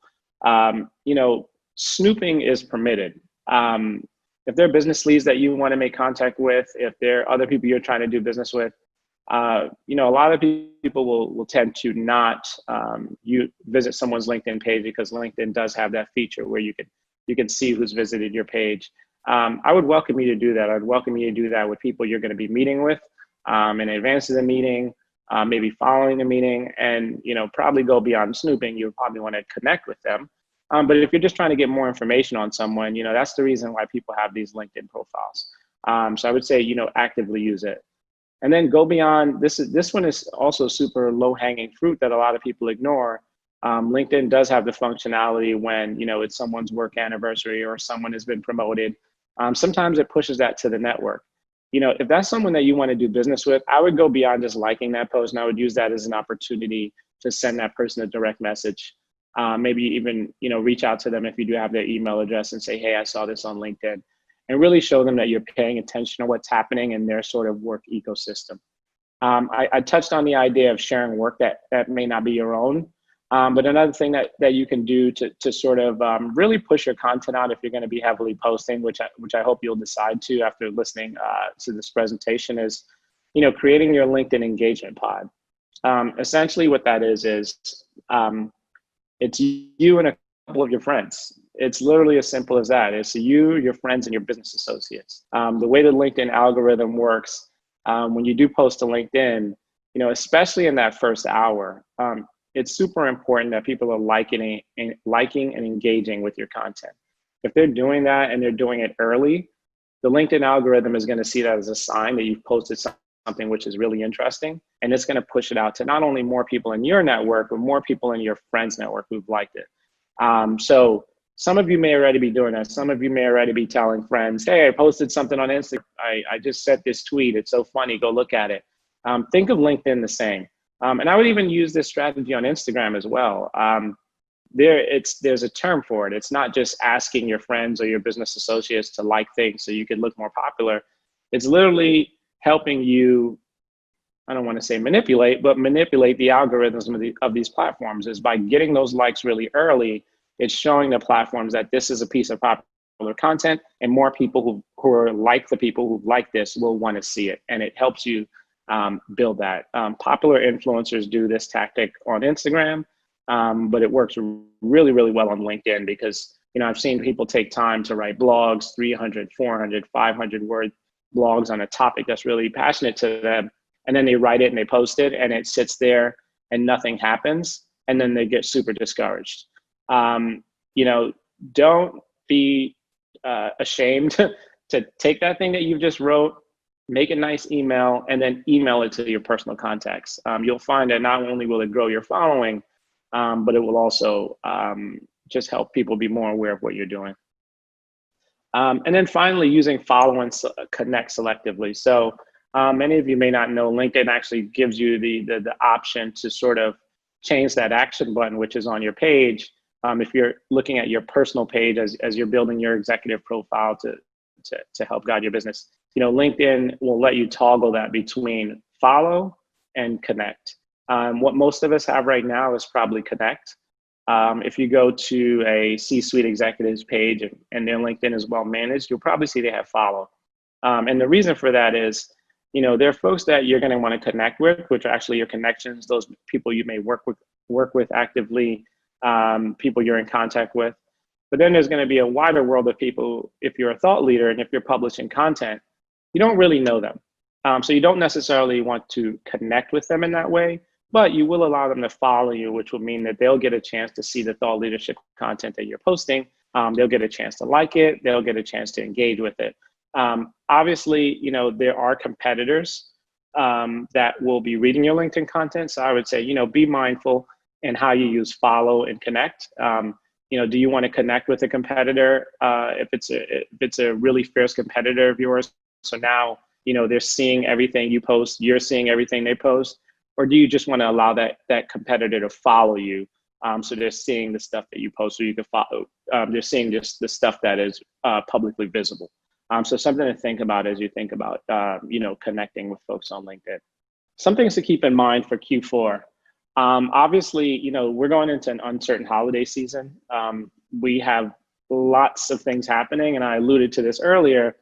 The social media managers, the digital marketing folks, they've sort of thrown out their traditional playbooks, and they're approaching this with a fresh set of eyes, and they're preparing to be nimble. We have a presidential election, holiday season. Retailers are deciding to opt out of Black Friday. So there's a very uncertain environment happening right now. So that's something to keep in mind is you need to, in these next couple months to the end of the year is, be prepared to pivot. I wouldn't invest too heavily in any strategy that takes me too far down one direction. I would sort of plan big picture of a couple areas I want to explore, and then I would give myself flexibility to pivot within a month. So we are currently in September. I probably wouldn't start planning my December content right now, because in December, things, the climate can be very different based on a number of factors I just mentioned. So I would keep that in mind as you're trying to decide, like, how far to plan. I would plan in shorter windows as opposed to longer windows, although you could have your big picture strategy. Data, again, hopefully this is something you've heard before, but data backs the fact that consumers are doing business with brands that align with their personal interests. Super important that, you show how not only you do this on your personal / executive channels, but you show how you're doing this on your brand channels as well. Obviously, with everything that happened with the Black Lives Matter movement, that was a great example of how, it was a sort of moment in time where everyone sort of stopped, and there was a sort of collective agreement that, it was an issue that you were either for or against. And it forced a lot of brands to come out of the woodwork, and, some were really successful, others fell flat. But I think ultimately, when the 1,000 case studies are written about this in the years to come, people will see that, brands who took somewhat of a stance, whether it was pro or against, depending on who their customers are, again, that's going to, influence, what they decide to say at that moment. But brands who took a stand, I think they probably saw a deeper connection with their customers. They saw more brand loyalty. And when they do the social listening for this, when it's this time next year and everyone's sort of looking back on this moment, hopefully, and they do the social listening exercise and say, well, how did our brand sentiment shift in those months? I think they'll see the brand sentiment increase as a result of them taking a stand on social media. So you want to do that, but you don't want to do it blindly. Obviously, you want to check in with, if you have partners, if you have investors, super important that you check in with those folks and make sure, when you go out with this statement of sort of putting a personal belief, let's say, onto a brand or onto yourself, and pushing that out to your professional network, that is something that, everyone is comfortable with. And then finally, the importance of social listening tools. This is probably the most valuable tool in my arsenal right now as a social marketer. I use a couple different social listening tools. I use social listening tools for influencer work. I use pure tools that just scrape social media. I use tools that scrape Reddit, review sites. This is super important, especially if you're working with a big brand or you have any association with a big brand. As you know, conversation could come at you from a number of different directions. So what I'm doing and what I would recommend you do is, creating ways for you to monitor conversations that you need to be aware of. If you work for a large shoe manufacturer and, the manufacturer is producing their clothing in an area and you think that could potentially be an issue, I would be listening closely to that conversation on social media. I would be creating queries that says, hey, if someone mentions my brand in association with these 10 terms, I want to know. The tool that I use in particular, it allows me to see if there's an increase in mentions. So if there's normally 50 mentions about my brands in a day, and for some reason on any given day, there's 100 mentions, I get an alert of that. And it lets me know. It could be good news. It could be someone saying, hey, this brand is so great, everyone should support it. But it could also be bad news. So leveraging social listening tools is really pivotal for any social media strategy. If you're a smaller business and you're saying to yourself, well, I really don't have the money to purchase social listening tools. Twitter has an advanced search feature. LinkedIn has a great search feature. I would say use those two platforms in particular. There may be some free social listening products that you can buy or you can test out, or you can sort of pilot that you can do if there's a situation you need to deal with. And then, if you have a smaller company, there's also deals that you can broker with larger agencies or companies where, a social listening tool costs, $50,000, $70,000. But that's sort of for the core functionality. There are situations where they're able to sell you seats if you have a relationship. So you can actually purchase a parking spot in a garage, so to speak. That will be yours. That will allow you to do some social listening that's relevant to your brand. And then finally, I wanted to just touch on a couple trends to keep your eye on. Some of this, depending on your industry, type of work you do, some of this may be valuable to you, some of it won't be. But really keeping your eye on Gen Z's changing consumption of media. really top line way for me to put this to you best is, we're now seeing a shift where, most people don't even read magazines anymore, but I would say sort of my generation, the idea was, you have a magazine. If the magazine's really good, and maybe you go to their .com, their website is really good, and maybe you go to their social media page. Now that's completely flipped on its head. So Gen Z is actually starting at your social media page. If your social media is really good to excellent, they may leave their Instagram or their TikTok and visit your website. And then chances are many of you see this probably don't have some sort of printed thing you're distributing, but if you did, you still understand the model. So that's been the biggest shift, is going from, going this way to going this way, where Gen Z is almost always starting with your social media channels. Something else I'm keeping my eye on is, TikTok for business. Obviously, TikTok has probably been the biggest digital phenomenon that everyone's trying to figure out, what do I do on TikTok? How do I do something cool on TikTok? I think in the months to come, and even now, you're starting to see influencers who would normally be on Twitter, financial influencers, other types of folks, creating content for TikTok. You don't have to dance to be on TikTok. You don't have to do some sort of themed thing. There are people figuring out how to make their content work there. I think Gary Vee is a person who does a good job on that platform. There's a bunch of others. Reels is really picking up. There's actually some research I read just this weekend where Gen Z participants were surveyed, and over 75% of the Gen Z folks surveyed said they basically considered TikTok and Reels the same thing, and they would use them interchangeably.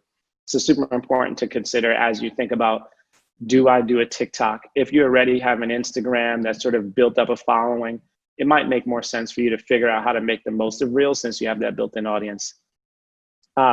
Virtual influencers, another thing that some of you may have heard of, some may have not have, but essentially these are CGI influencers that are being created. They're not real people, but there's a number of benefits of working with these virtual influencers. Obviously, they're not limited by time and space. They're virtual characters.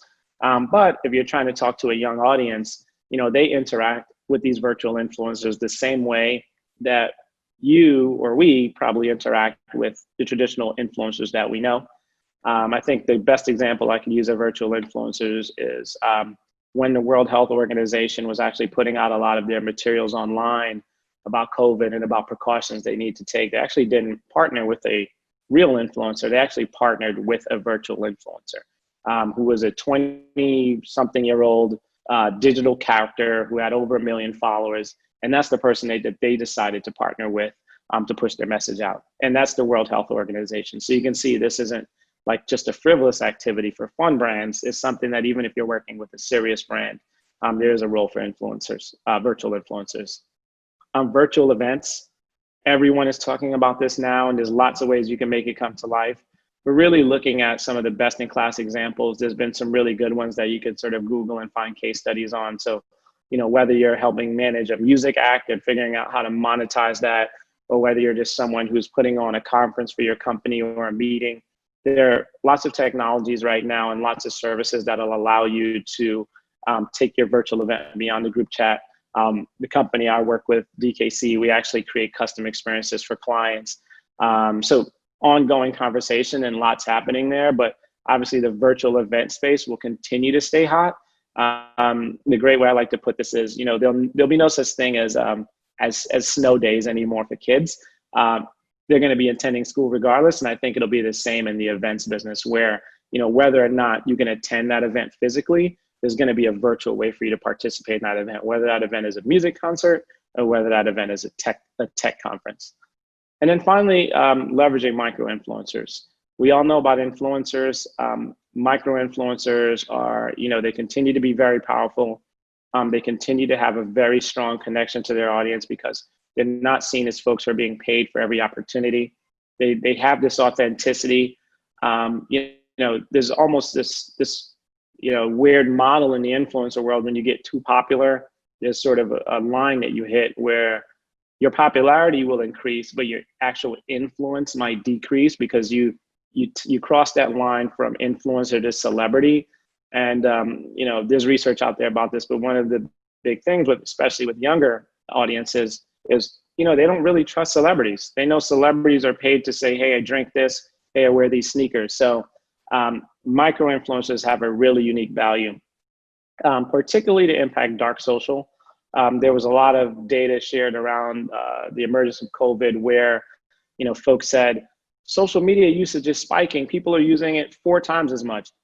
The largest part of the social media usage was happening on dark social, which is Facebook chat, which is WhatsApp, which are all of the sort of areas of social media where there's not tools to monitor. So micro influencers could be super valuable for you there. So you don't just have to, you don't necessarily only have to work with influencers to give you that big buzzy Instagram post to make you look cool. Maybe the way you're working with this influencer is by saying, hey, are you part of a WhatsApp mom group who has X amount of members? Can you share details about my program there? Again, much more trusted environment. People, you know, it's seen as more authentic. It's not just another Instagram post that's super glamorized. So importance of micro influencers is key here. So those are the points I wanted to take you through today. I want to thank everyone who took the time to listen and tune in.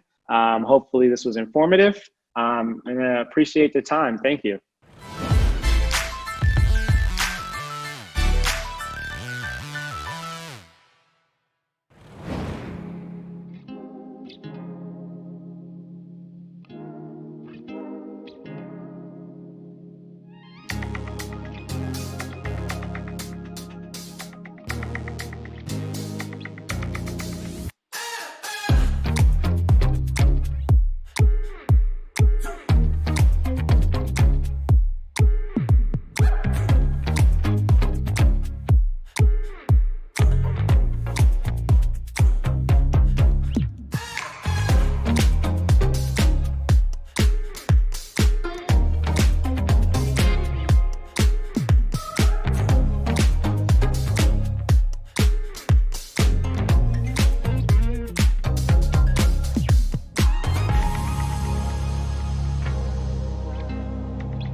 This could be the most important 30 seconds of the year. That's how long we have to convince you that you have power. Want change in your local community? Vote. Tired of government not working for you? Vote. Done with people saying nothing can be done? Vote. Finished with protests falling on deaf ears? Vote. Fed up with elected officials' empty promises? Reclaim your power and vote them out. You can't win if you don't play, and will never win if you don't vote. For more info, go to reclaimyourvote.org.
The American dream. It wasn't made for everybody. It forgot about one very important detail: Black America. It's why this land of equal opportunity was built on the backs and genius of Black people. And why Black success isn't always a story of accomplishment, but a story of getting out. But Black Americans woke up a long time ago and set out to make their own dream. They had to. We've seen it in Atlanta, the city we call home, and communities all around America. Black dreams matter. Black voices matter. Black lives matter. Black America's dream is the real American dream because it means everyone has a chance to succeed.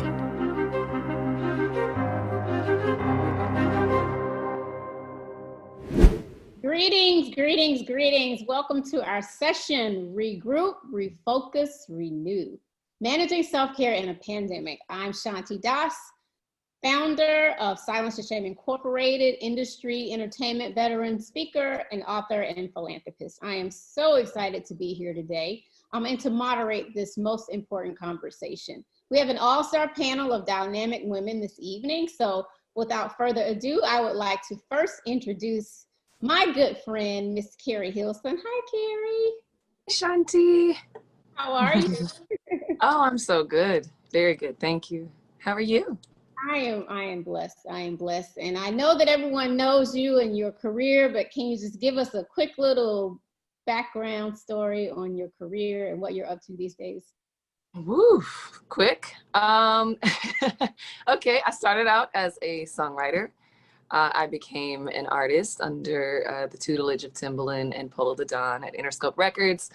Had a couple hit albums and quite a few hit songs that I'd written and performed, and then I took a very long break, and we'll get into that later in this conversation, I'm sure. Next, we have someone who I feel like we've gotten to know each other probably in the last 2 to 3 years, and I'm so incredibly proud of this young lady and all that she's accomplished as a marketer, as a brand strategist, and how she's certainly taken all of her brands global. Let's welcome Miss Karen Civil. Hi, Karen. Hi. How Thank you so much for having me. Thank you for joining us. National Urban League is honored to have you. Can you give us a little bit of background information, Karen, on what you do as this incredible strategist? Sure. I don't necessarily put it under like one bucket, but I have my own marketing and branding company, Always Civil Enterprise, which I've had for the last 7 years. So clients from Beats by Dre to Lil Wayne to YG to Hillary Clinton, it pretty much varies. And then I have my Live Civil platform, which is about empowering young entrepreneurs, especially women of color. And then with that, it's other facets with that, with my Live Civil Foundation, which is all about pushing the power of play and STEM for children in Haiti and Brooklyn, New York. Thank you so much for all that you do. And last but not least, my dear friend, who is a licensed professional counselor, among other things, TV personality, radio host, et cetera, et cetera, et cetera. Let's welcome Dr. Spirit, better known as Spirit. Hey, beautiful lady. How are you? I am good. How are you? I'm awesome. So glad to be here with you guys. This is going to be a great conversation. Spirit, can you tell us a little bit about your practice and what you do to help people? Absolutely. Well, as you said, I'm a mental health professional. I have a group practice of therapists in Atlanta, Georgia. And when we are not, hard at work seeing clients, especially in the pandemic, then we are out in the community serving as mental health experts.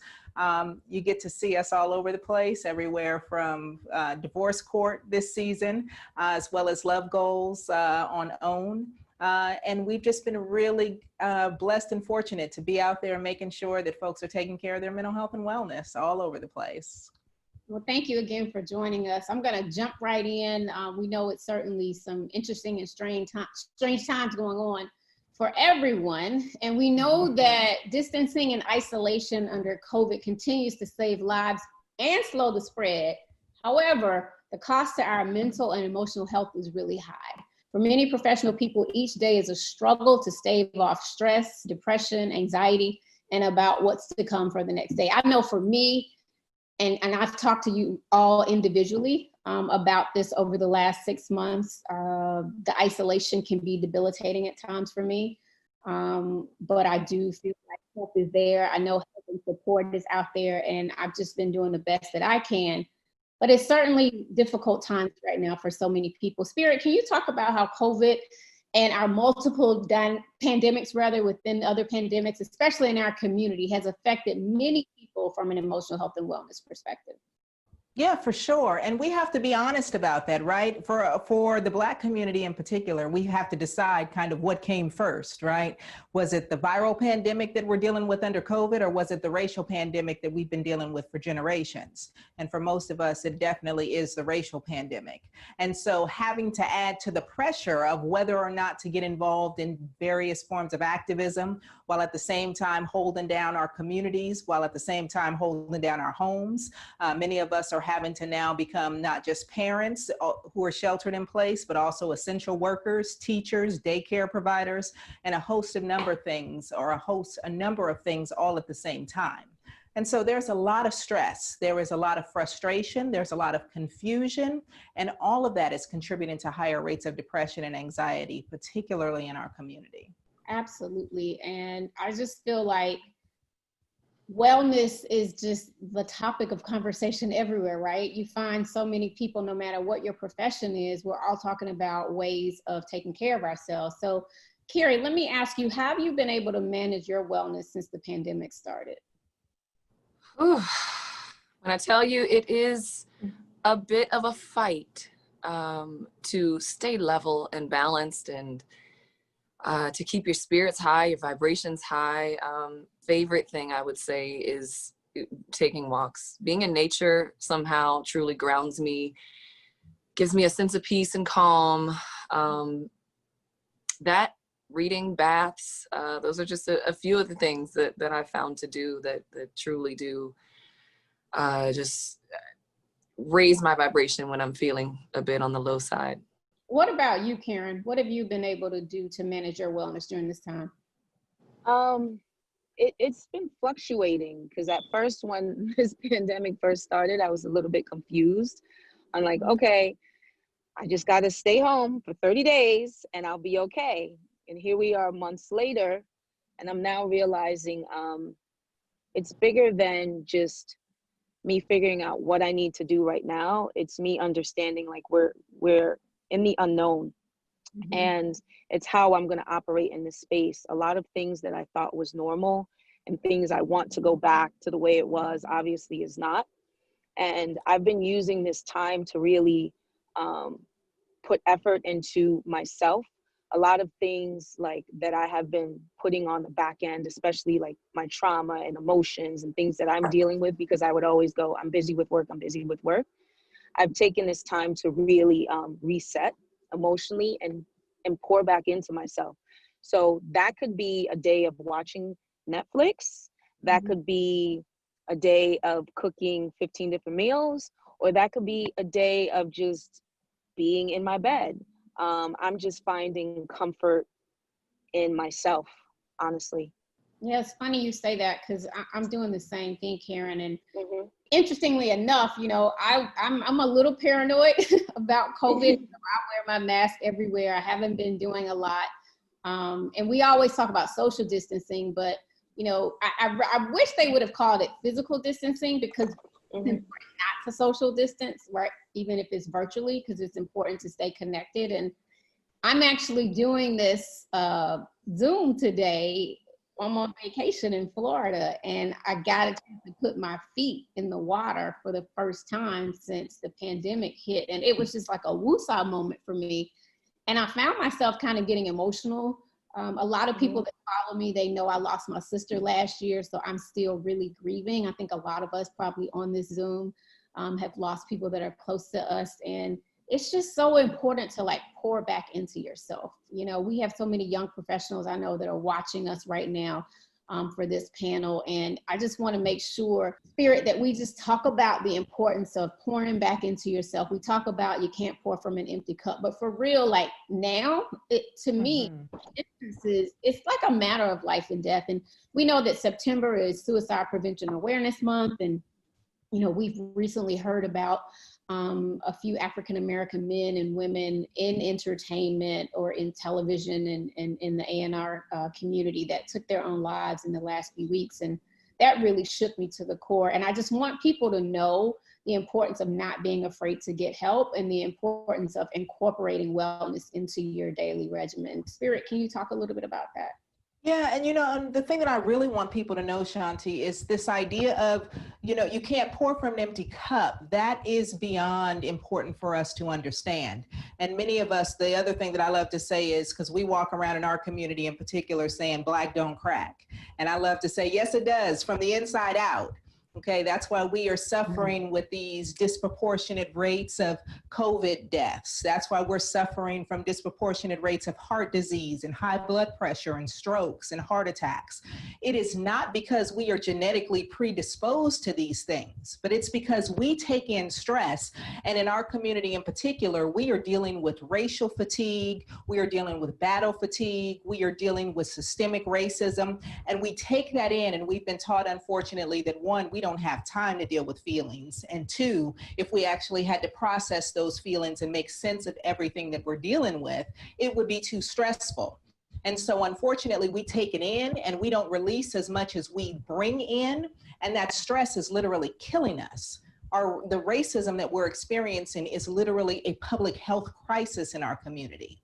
And so if we don't do exactly what Karen was talking about, taking time to really do the trauma work, taking time to really get with our therapists and process what we're taking in and what we haven't been able to let go of, we're going to continue to suffer unnecessarily in ways that other communities, unfortunately or fortunately, are not.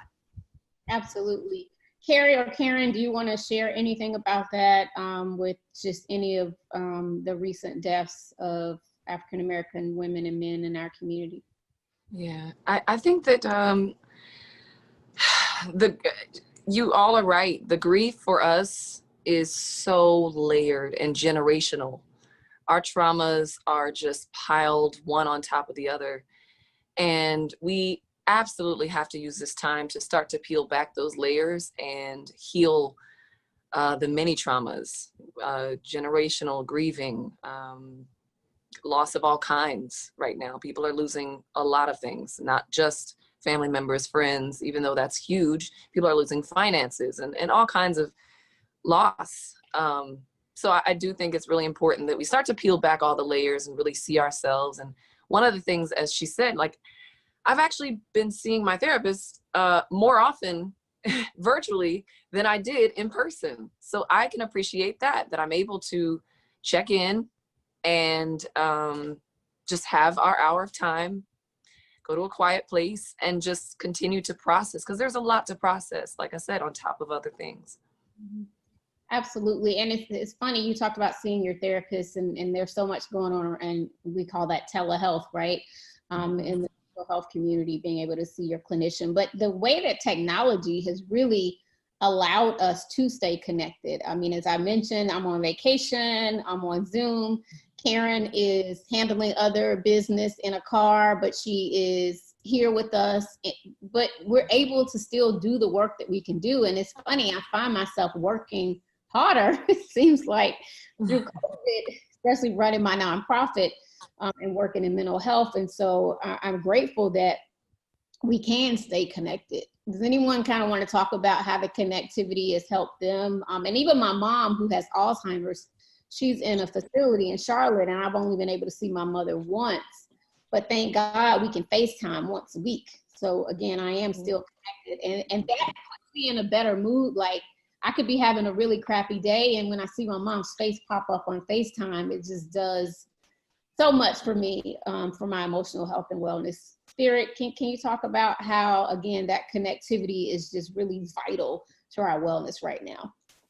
You know what, it is. It's vital to our wellness, Shanti, but we also have to do it in moderation. And so, like I tell people, technology can be the blessing and the curse, especially as it relates to our ability to work from home. Because, you know, when we went to work, those regular 9 to 5s, or for some of us that can't see, it was outside of the house. But now what's happening is, when we went to work, we didn't pack up the kids and the spouse and the laundry and the dishes and put it in a moving truck and take it to the office.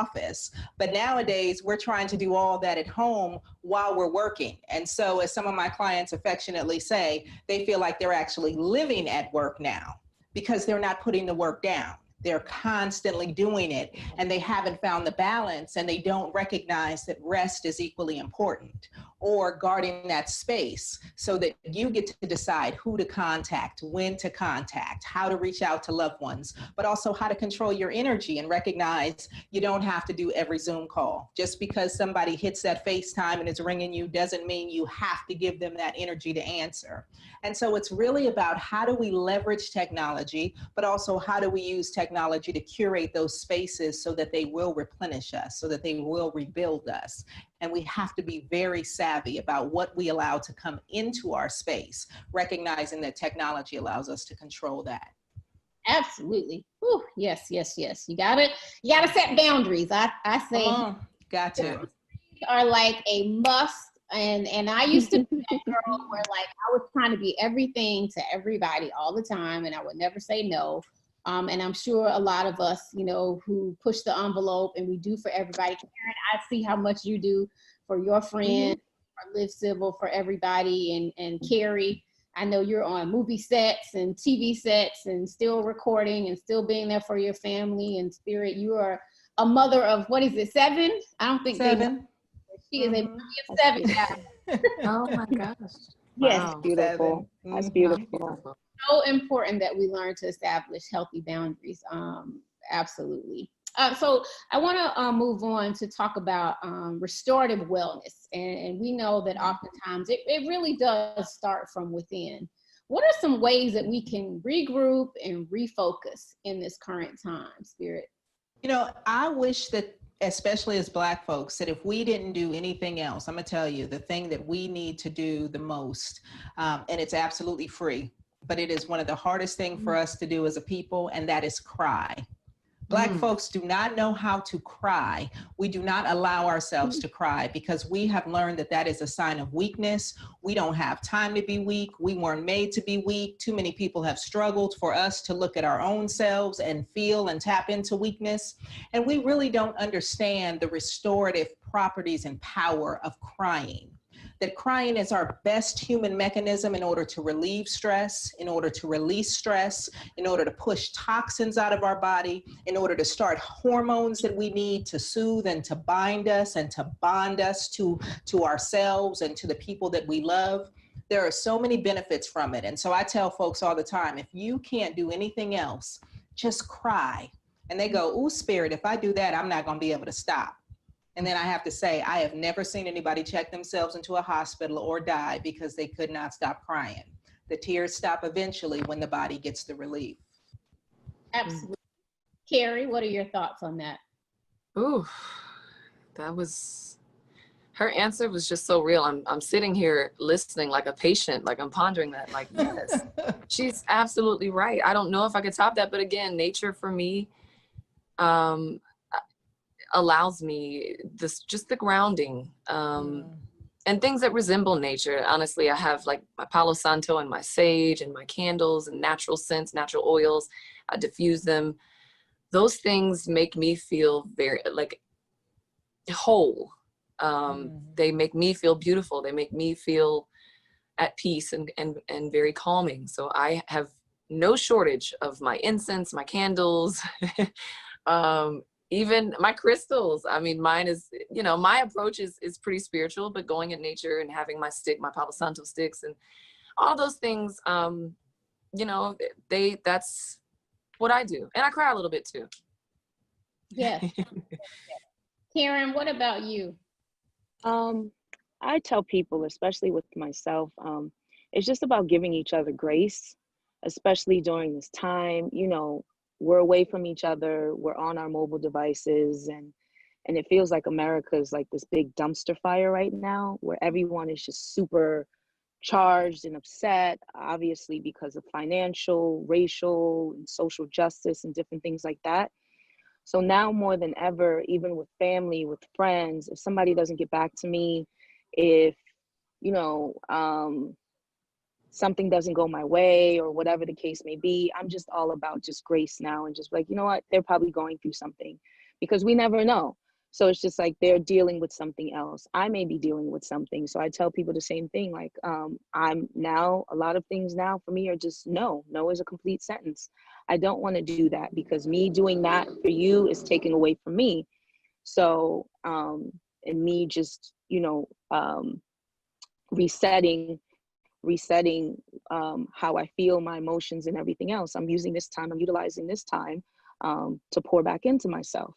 So that's what I found COVID to be for me. It's like, okay, we all know the negative that's coming from it, but what is God actually trying to teach us? So I just feel like God is using me during this time. I lost my best friend in 2018. I lost Nip 6 months later. So it's just like, I didn't get a chance to fully grieve. And I feel like 2020 is that time of like a reset, because I was on a plane 3 to 4 times a week, and now I haven't been.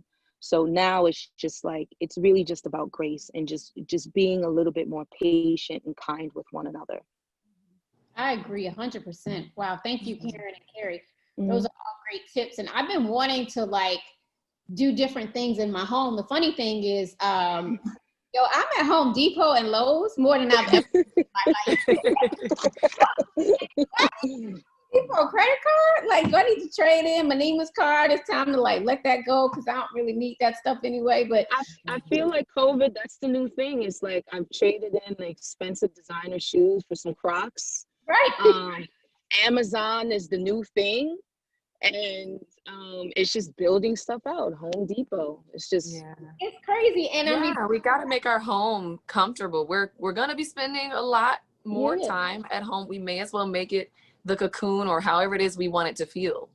That's what gardening, cooking, everything. I have to take a look at each space in my home, right? And we talk about regrouping and refocusing, and just kind of build it out for what I want it to be, like my sanctuary. Like there's like my bedroom is off limits. Like I try not to do work in my bedroom just for me, because when I get there, that's where like the peace and the tranquility, and I have my little box that has all the sounds, like a river flowing or the beach sounds when I'm not at the beach. And so I have like really spruced that up, whether it's new pillows or different things. You know, there are different price points, right? That you can like do small things to kind of like change your space, and it changes your energy. And I do have some crystals, Carrie, in my bedroom that I bought around positive energy. And then even in my office, like I'm getting my office back going, because, you know, through the pandemic, I started a new brand, Yeah Wellness. And so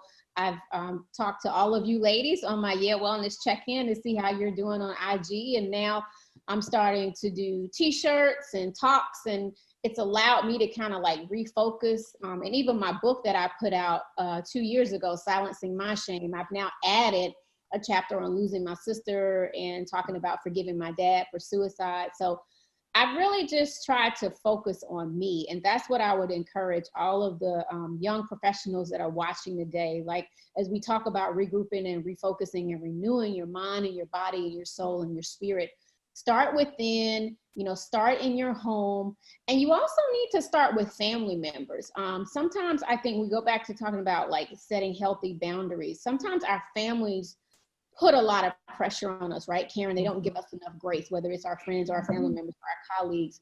Dr. Spirit, can you talk about managing those personal relationships, whether it's friends or family members, and how that, just the stress of family during this time can like add a certain level of stress and anxiety that could even turn into depression? And then I'll ask you ladies after Spirit talks, how do you manage those relationships, personal and professional, as it relates to your wellness?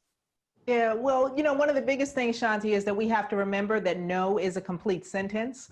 And unfortunately, a lot of us have not done our trauma work, especially around families. And so whatever was there before the pandemic, both of them have been magnified by the pandemic, and then you are in some ways a trapped audience. So sometimes those family relationships are outside of your immediate household. They might be the parent that lives somewhere else, or the grown child that lives somewhere else, or even really, we don't talk about the friendships that are in need of repair, that often feel like brotherhoods or sisterhoods. We got some real serious relationships that have, that need care, that haven't gotten the care. But then also within our households, we don't have the ability to avoid the marital problems that we have, that we used to go to work or go to lunch with our girls and go complain, or go out with our frat brothers and go, blow off steam. So those marital problems are there. The parenting problems are there. The self problems, the spiritual problems, the financial problems. Every issue that was there prior to the pandemic is here and magnified, ready in your face for you to have to deal with now. But the key also is to remember that you are not alone, because as you and Carrie have both pointed out, Shanti, telemental health is happening right now, all day, every day. And so you never have to worry about going through it alone. Now is the perfect time to slow down, do your healing work, find those effective, healthy boundaries between you and family members, and learn how to get to that complete sentence that starts with N and ends with O, period. Okay.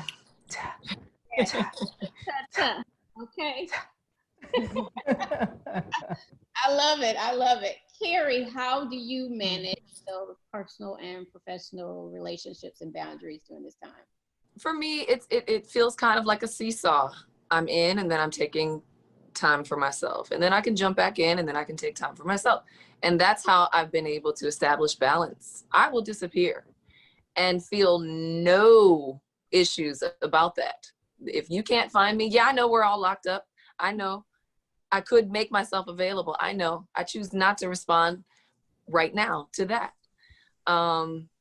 So, that, and I have to do that with family as well, because my family, we're grieving.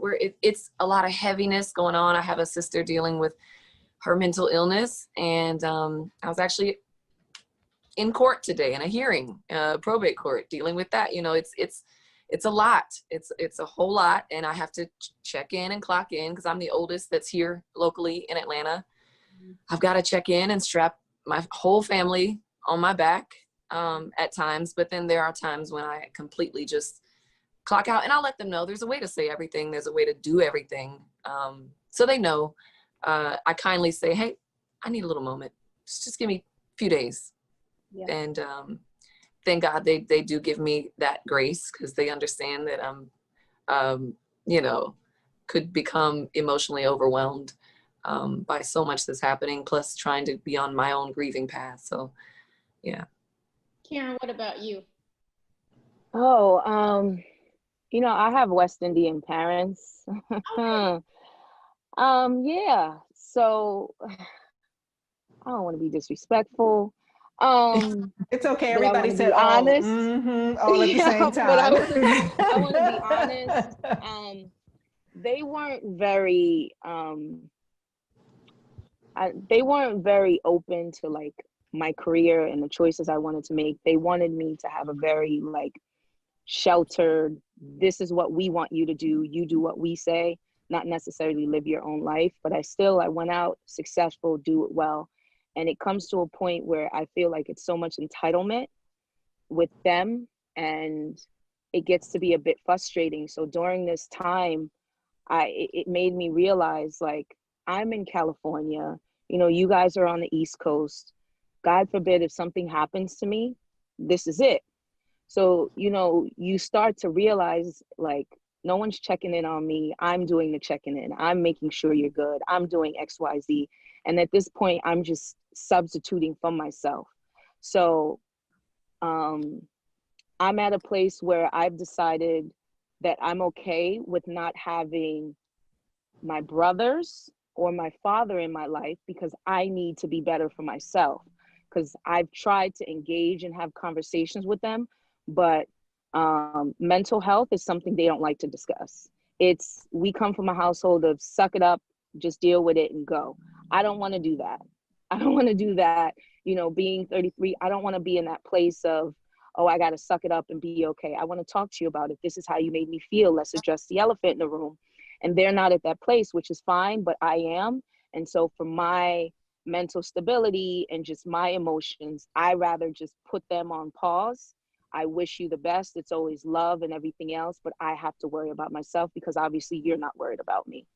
Thank you for sharing that, Karen. I think that's extremely important, because it's so many of us, you know, in our families, you know, whether we are different ethnicities, you know, within, you know, the African-American community and people of color, like there are people in my family too, Karen, that like I can't talk to them about mental health and they don't understand it. And even when I was going through my own suicidal ideation, I think some of my family members didn't believe me, if you will, and we didn't go to counseling and therapy, you know, growing up. Spirit, can you talk about that dynamic and how that affects us? And like, I know certain people, just from the work that we do with Silence the Shame, and our foundation around trying to erase stigma, you know, so many people are like, oh, you know, I want to go to therapy, but like, I feel like I need it, but I can't talk to my mom about it. I can't talk to my spouse about it. Or I've seen people, Carrie, who have family members that suffer from, you know, bipolar 1 disorder or bipolar 2 or, you know, schizoaffective disorder, schizophrenia. And it gets to be really difficult because the families are in denial.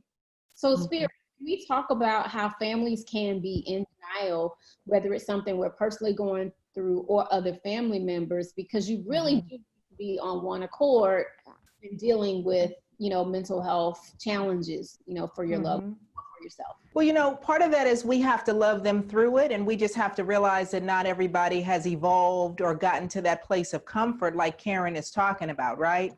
Because denial is really, it's a self-defense mechanism. And self-defense is what we need in order to survive.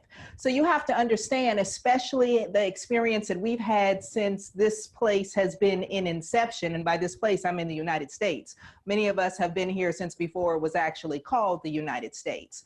And so the things that we have seen, the traumas that we have lived through, and by lived through, I mean our DNA passed down. You know, we come from a long line of people having to just survive.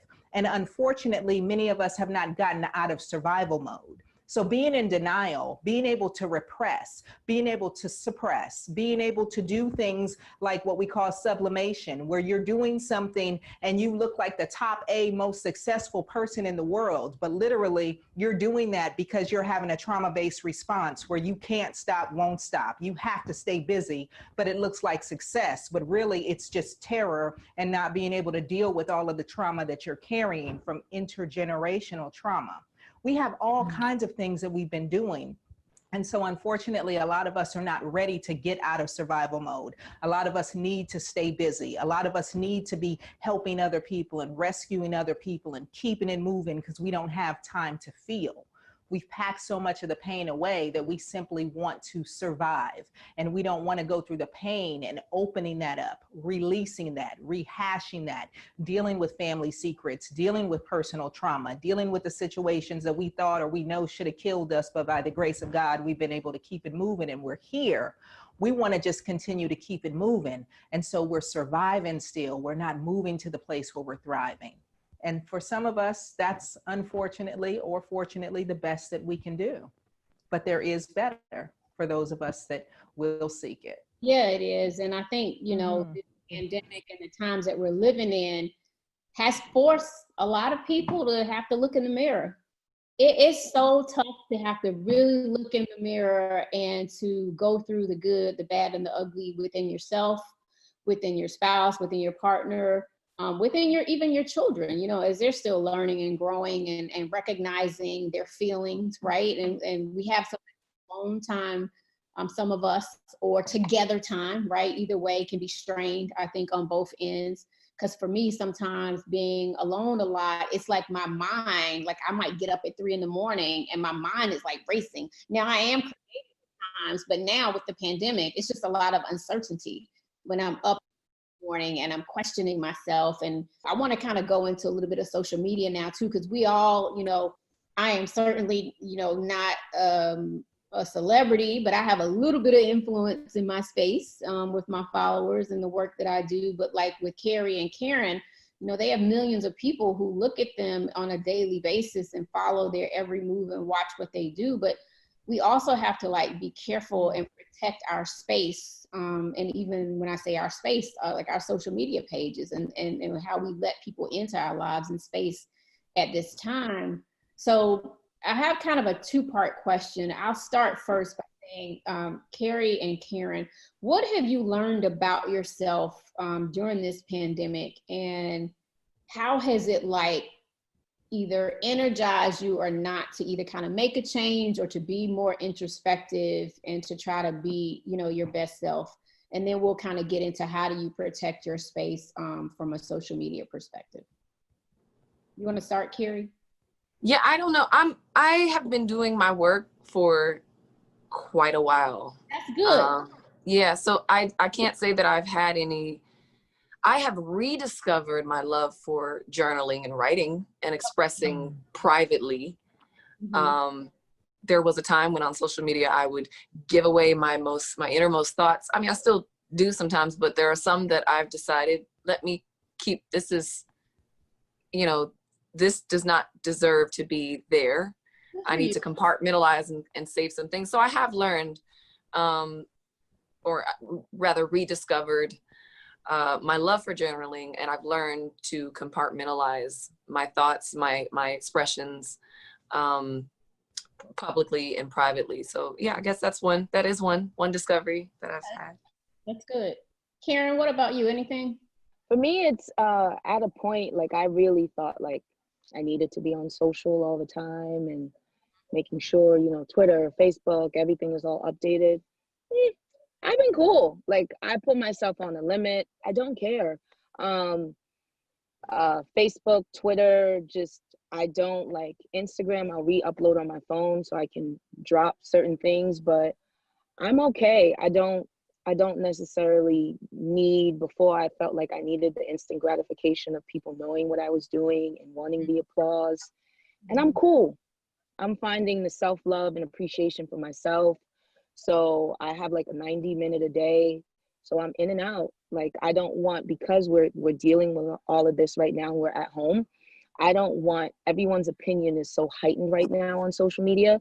So I don't want everyone's opinion to be taken into my space. So it's just like I read, I do what I have to do. I don't start my day with social media. I don't end my day with it. I've utilized this time, honestly, to vlog. I ask myself 3 questions every day. And I've just been vlogging that. And at the end of this whole COVID situation, I'm gonna edit it and put it together. And then with my child, or just, you know, whoever in the future, when they say, what was COVID like? Let me show you a video of what I went through. So it's like the highs and lows, you know, from different things. But like, I'm not no longer letting social media fuel me or just like feed me. as much as I thought I needed it to. Wow, ladies, I'm so inspired and moved by you both. Again, you guys in spirit, you are too. Y'all are powerhouses. I mean, seriously, I'm not saying that lightly. Like you guys know, I have, the utmost respect for all of you ladies and all that you do. Just to hear all of you all talk about how not that you don't care. You just don't care from a place of like, it's about me. It's about protecting my wellness. It's about protecting. Yeah. The validation and all of that we would get, like she said, the instant gratification, the opinions, the praise and the negative opinions. You have to come to a place where you don't need either, or you're not living for either. Because there are a lot of people that, live their lives based on the negative opinions that people have said about them or that people have about them currently. And they are trying to combat this negative perception that they have or that others have of them. Then there are others who live for the constant positive gratification and they've fashioned their entire life around this matrix that is just not real. And so I'm like Karen, I've been posting a lot less. It sounds like she deleted that. It sounds like you deleted the entire app off of your phone and you only put it back on to post. Yeah, I put it back on when I'm like, oh yeah, I have to do a sponsored something for work. I'll put it back on. Other than that, it's like, it's no need for me to say, hey, before I felt like, hey, got some new shoes, got this, got that. If I want to share, I share, because now I'm at a place where I felt like social media, I would let it feed me. And at the same time, it will starve you, because people love you one day. And unfortunately, Bring that beat back. Say that again. Wait, you said feed you? It's the same. Yeah, I would allow it to feed me. Like Carrie was saying, that just gratification of just like, oh, okay. Oh, she looks so pretty, well put together and poised and blah, blah, blah.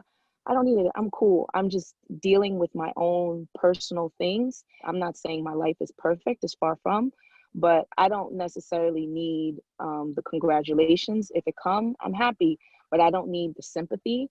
I don't need any of that. I'm just at a place where I just want to be okay with the things that have happened in the last few years from, my childhood and certain things. I just want to unpack the trauma, be at peace, and be happy. Yeah.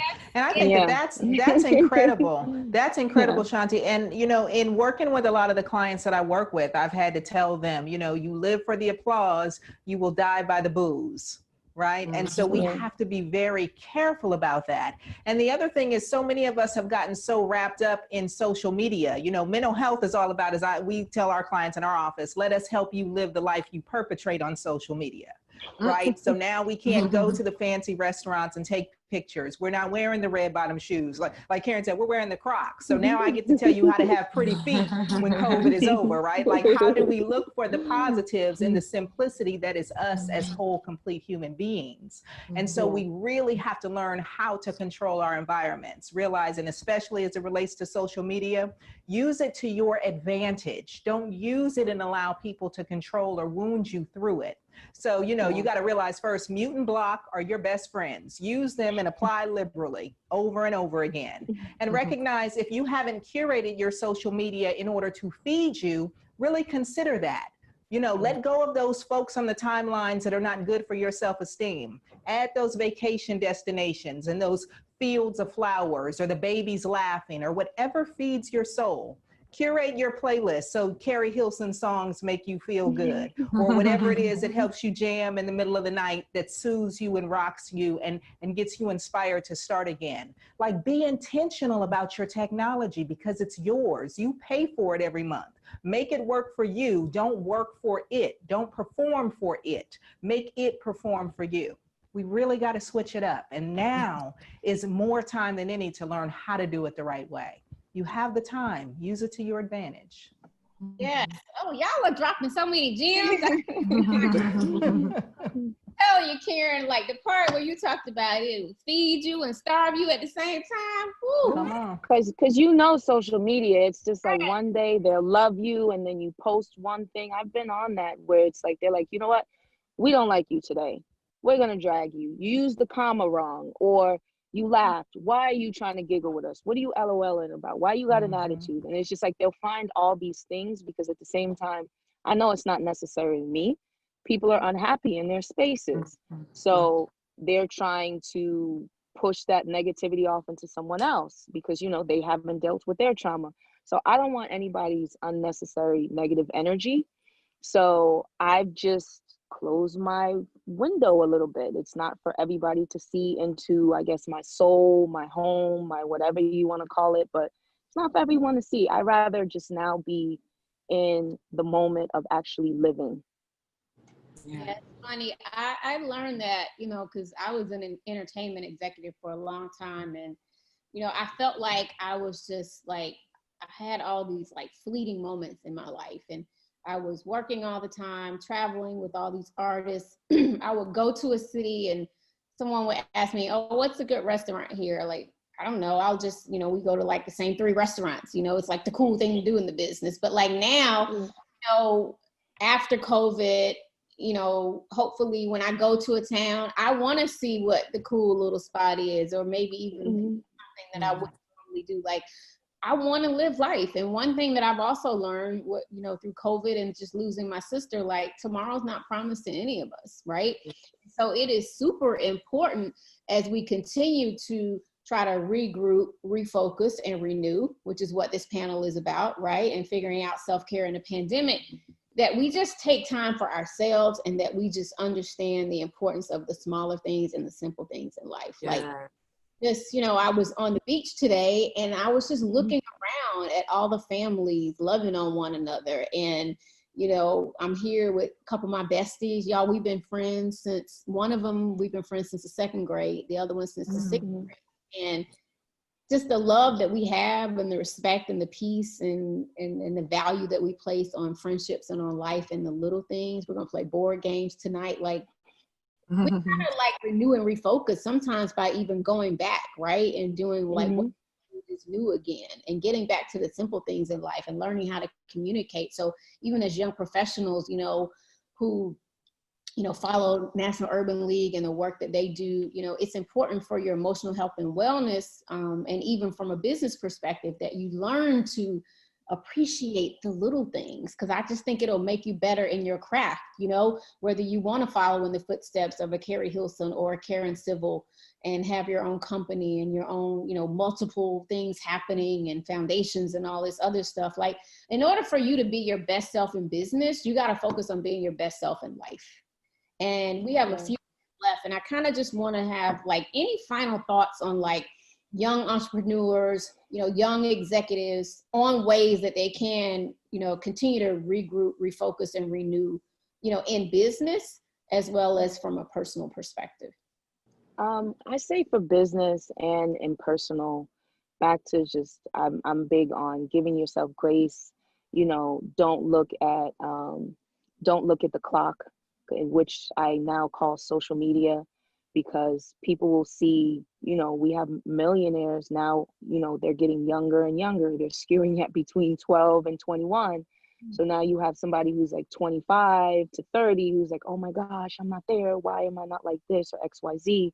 So give yourself grace. Don't look at the clock. And another thing is just honestly take your time with it. You know, I've been big on, you know, I've heard like, oh, you know, you're a product of your environment. I don't necessarily believe that. You know, some of the strongest people, some of the most beautiful flowers come from concrete jungles, you know, roses. So it's just like, honestly, taking your time. Don't let society dictate where you're going to go in the future or what you want to do with yourself and XYZ, but just really pour that love into yourself, give yourself grace, and just take your time. Because that's really, to me, is just finding the light or the positive from COVID, which I know is hard for people to do, but I've found that, which is, you know, the universe, quote unquote, God wanted the world to sit down, because he literally stopped, like the universe literally stopped. And then unfortunately racism took front row and had us outside. But like, there's a reason that the world literally stopped. And it's for us to do that research and really deep dive into ourselves. So it's just really do that deep dive. Take your time. Don't look to your left and your right and worrying about what everybody else is doing. Give yourself grace and just take your time with it. Absolutely. Thank you so much, Karen. Carrie? Some of my best advice, whether you're creative, whether you're in business, it really doesn't matter what you do. In a time like this, as we said before, what we used to do does not matter. What matters now is we have to kind of get to a place where we're not making the same mistakes that we were. The things that we thought were propelling us forward were actually setting us back. There's so many things that have heightened our view right now. So to me, the number one thing that you can do is raise and practice and heighten your discernment. To me, that's the number one thing that you need right now. It's time to discern, left from right, up from down, forward from backwards, truth from falsehood and veils. The right thing to do, discovering your purpose. You need discernment for that, knowing who's meant to be in your life and who's not. It's just time to really just weed out a lot of the things that did not serve you, a lot of people who do not serve your best, and all of the behaviors and activities that we partaked in that really were meaningless. It's now time to live a purposeful, intentful life. It's time to get on that path, and you'll need your discernment. So meditate, pray, if you need life coaching or therapy, go on and get in there. All of these things are gonna help you see clearly. That's what time it is. Yes. And I love, the fact that you talk about discernment, and Karen, you talk about grace. And I was watching, of course we're online church, right? Watching church online right now. And I was watching Pastor Olu, who's at a local church in Atlanta, Impact. And he talked about really figuring out like what your purpose is in life, and how sometimes you got to walk away from the crowd.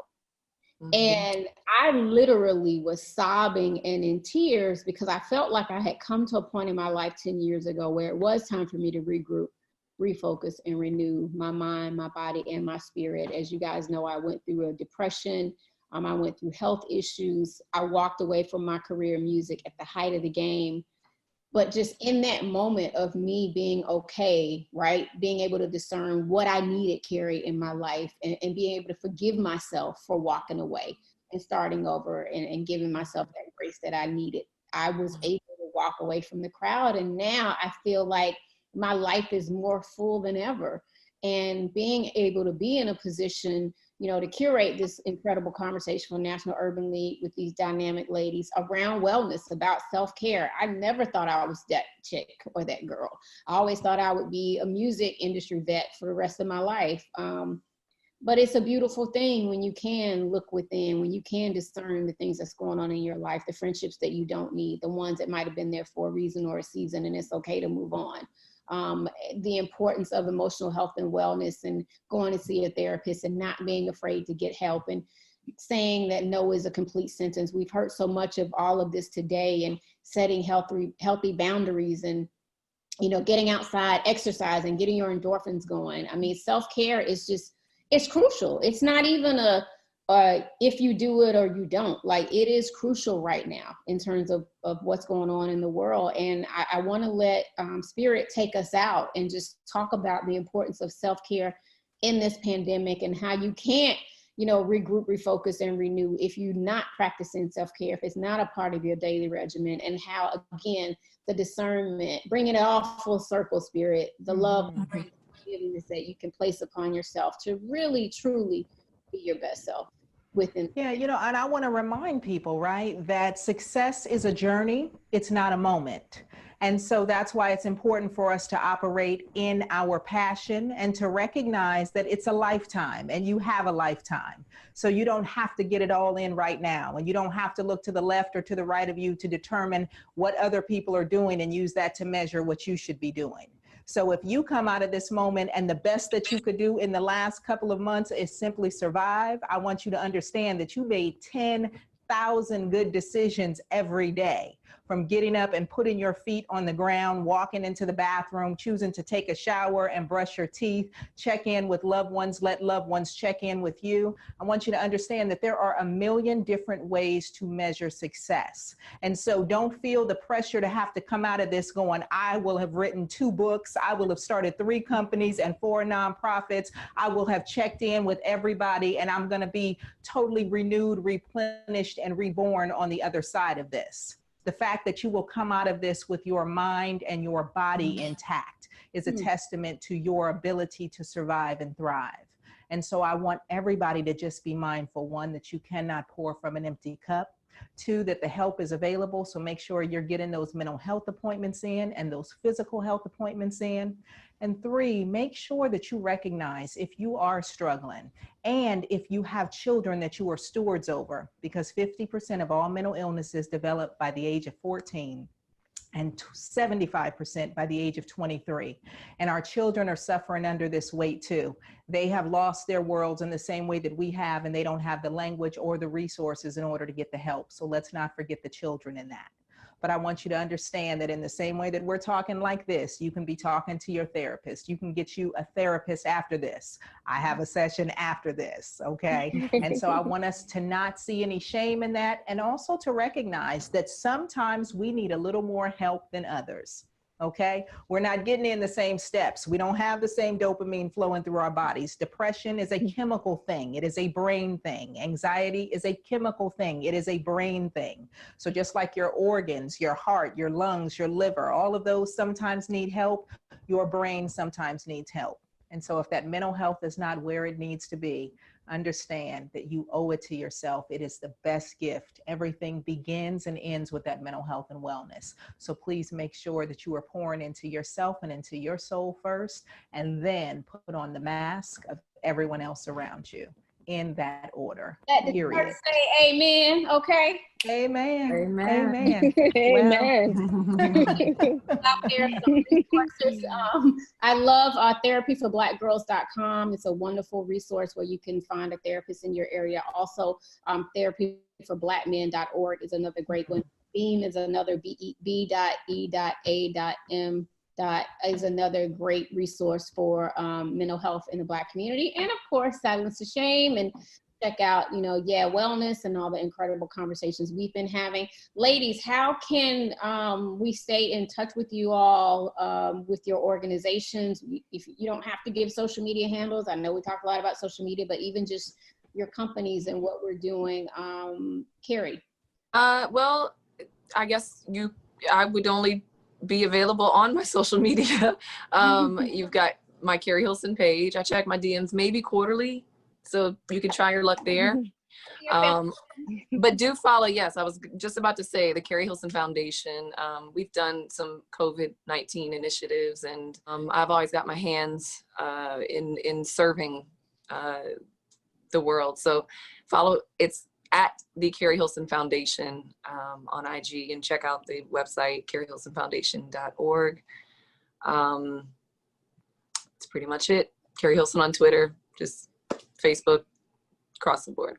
Thank you. And thank you for all the work that your foundation does. And Karen, I follow Civil and all the positive things that you do, especially for young women in the Black community. So I applaud you. I salute you. And keep up the great work as well. How can we get more in touch with the work that you're doing as well? You can follow Live Civil, and during COVID, I've been ramping up my foundation work. So it's not just residing in Brooklyn, Jersey, or Haiti. I've been doing stuff just in Atlanta Nice. and Los Angeles as well. But it's on Instagram. It's Live Civil Foundation. And it's just about pushing. Before it was about pushing the power of play. Now we're just focusing on community. Unfortunately, parents are at home, may not have the tools and necessary things that they need. So I've just been using this time to make sure, iPads, delivery, groceries, everything they can possibly, COVID tests, everything they could possibly need. We did $500,000 Wow. in 3 months. And so looking to ramp up for the end of the year to do another 500,000 since kids are back in school, to make sure, you know, parents have everything that they need. So yeah, Live Civil Foundation on Instagram. Amazing. Spirit, how can Yeah. we need a good therapist? How can we find out more information about your company? You need a good therapist. I got you. Now, it probably won't be me, but I'm going to help you get the referrals that you need. Okay. So you can find me at Talk to Spirit on all of my social media. It's right there, Talk to Spirit. And I want to let folks know also that each and every Friday on my Facebook page, I do something called Free Advice Friday. We've been doing it for the last 5 years. And that is a live mental health chat where you can come and ask questions, whether it's right there in the chat or anonymously. If you'd like to remain anonymous, it gives you access to tips, tools, resources, referrals, techniques, whatever it is you need in order to further your mental health and wellness, you can always find us. And my therapists are ready to stand in the gap throughout the community, throughout the world, any and every time you need us 24/7. I love it. And I just want to remind everybody that you can check out Silence to Shame. We have a podcast with over 30 episodes on Google Play, iTunes, and SoundCloud. You can check out our YouTube page for Silence to Shame. We have some amazing community conversations with so many people. And also check out Yeah Wellness on YouTube. And just remember, guys, to take time for yourself. Again, discussion today was about regrouping, refocusing, and renewing. And I'd like to take us out with this breathing technique that works for me. Because sometimes refocusing is with your breath. And you just need to be able to sit and to just be and to be okay with yourself. And so if you ladies will indulge me, if you would just close your eyes, and I'll take this out. We're going to close our eyes, and I want you to, what we're going to do is we're going to breathe in for 4 seconds. We're going to hold it for 4, excuse me, and then we're going to exhale for 8. So on the count of 3, we're going to breathe in for 4. 1, 2, 3. Breathe in. 1, 2, 3, 4. Hold it. 1, 2, 3, 4. And a big exhale. 1, 2, 3, 4, 5, 6, 7, 8. And breathe in. 1, 2, 3, 4. Hold it. 1, 2, 3, 4. And a big exhale. 1, 2, 3, 4, 5, 6, 7, 8. If you can just slowly open your eyes. That is called the 4-4-8 breathing technique. It's a yoga technique for breath work. We also do a lot of work on self-care Saturdays with Silence to Shame, and we have different meditation representatives that come and trainers, and we have workout sessions. But find what works for you. Self-care is not about doing what your best friend's doing, what your mom's doing, and it may not always be what your therapist recommends, but you got to figure out something that works for you. And I just know that being able to breathe and just sit and to just be in the moment is sometimes really great. And you can find that it's a really good way to regroup and refocus and recenter yourself. And so again, on behalf of the National Urban League and Mark H. Morial, thank you so much for your time and your expertise this evening. Let's give it up for Carrie Hilson, Karen, and Spirit. You ladies are phenomenal. You are awesome. I love each and every one of you. I think you know that. We love you too. Your evening with us. And we're saving lives, more importantly, guys. We are saving. And we got to give it up for you too, Shanti. Yeah. Yes. Great job. And I'm just so grateful to you all and for everyone that tuned in this evening.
This could be the most important 30 seconds of the year. That's how long we have to convince you that you have power. Want change in your local community? Vote. Tired of government not working for you? Vote. Done with people saying nothing can be done? Vote.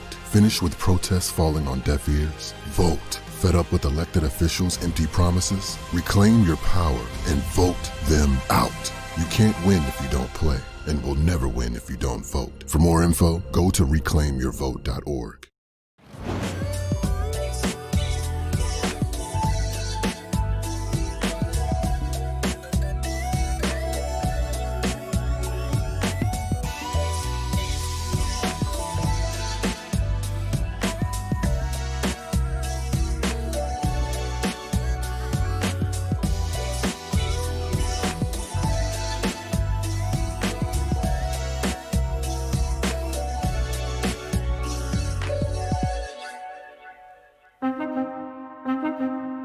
The American dream. It wasn't made for everybody. It forgot about one very important detail: Black America.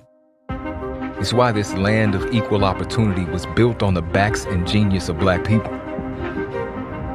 And why Black success isn't always a story of accomplishment, but a story of getting out. But Black Americans woke up a long time ago and set out to make their own dream.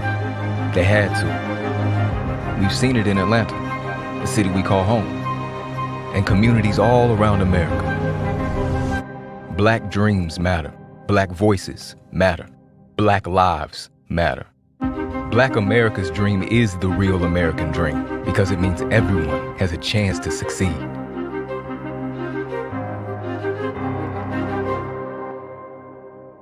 Hello, welcome to today's masterclass sessions with the National Urban League. My name is Ryan Wilson. I'm the CEO and co-founder of The Gathering Spot.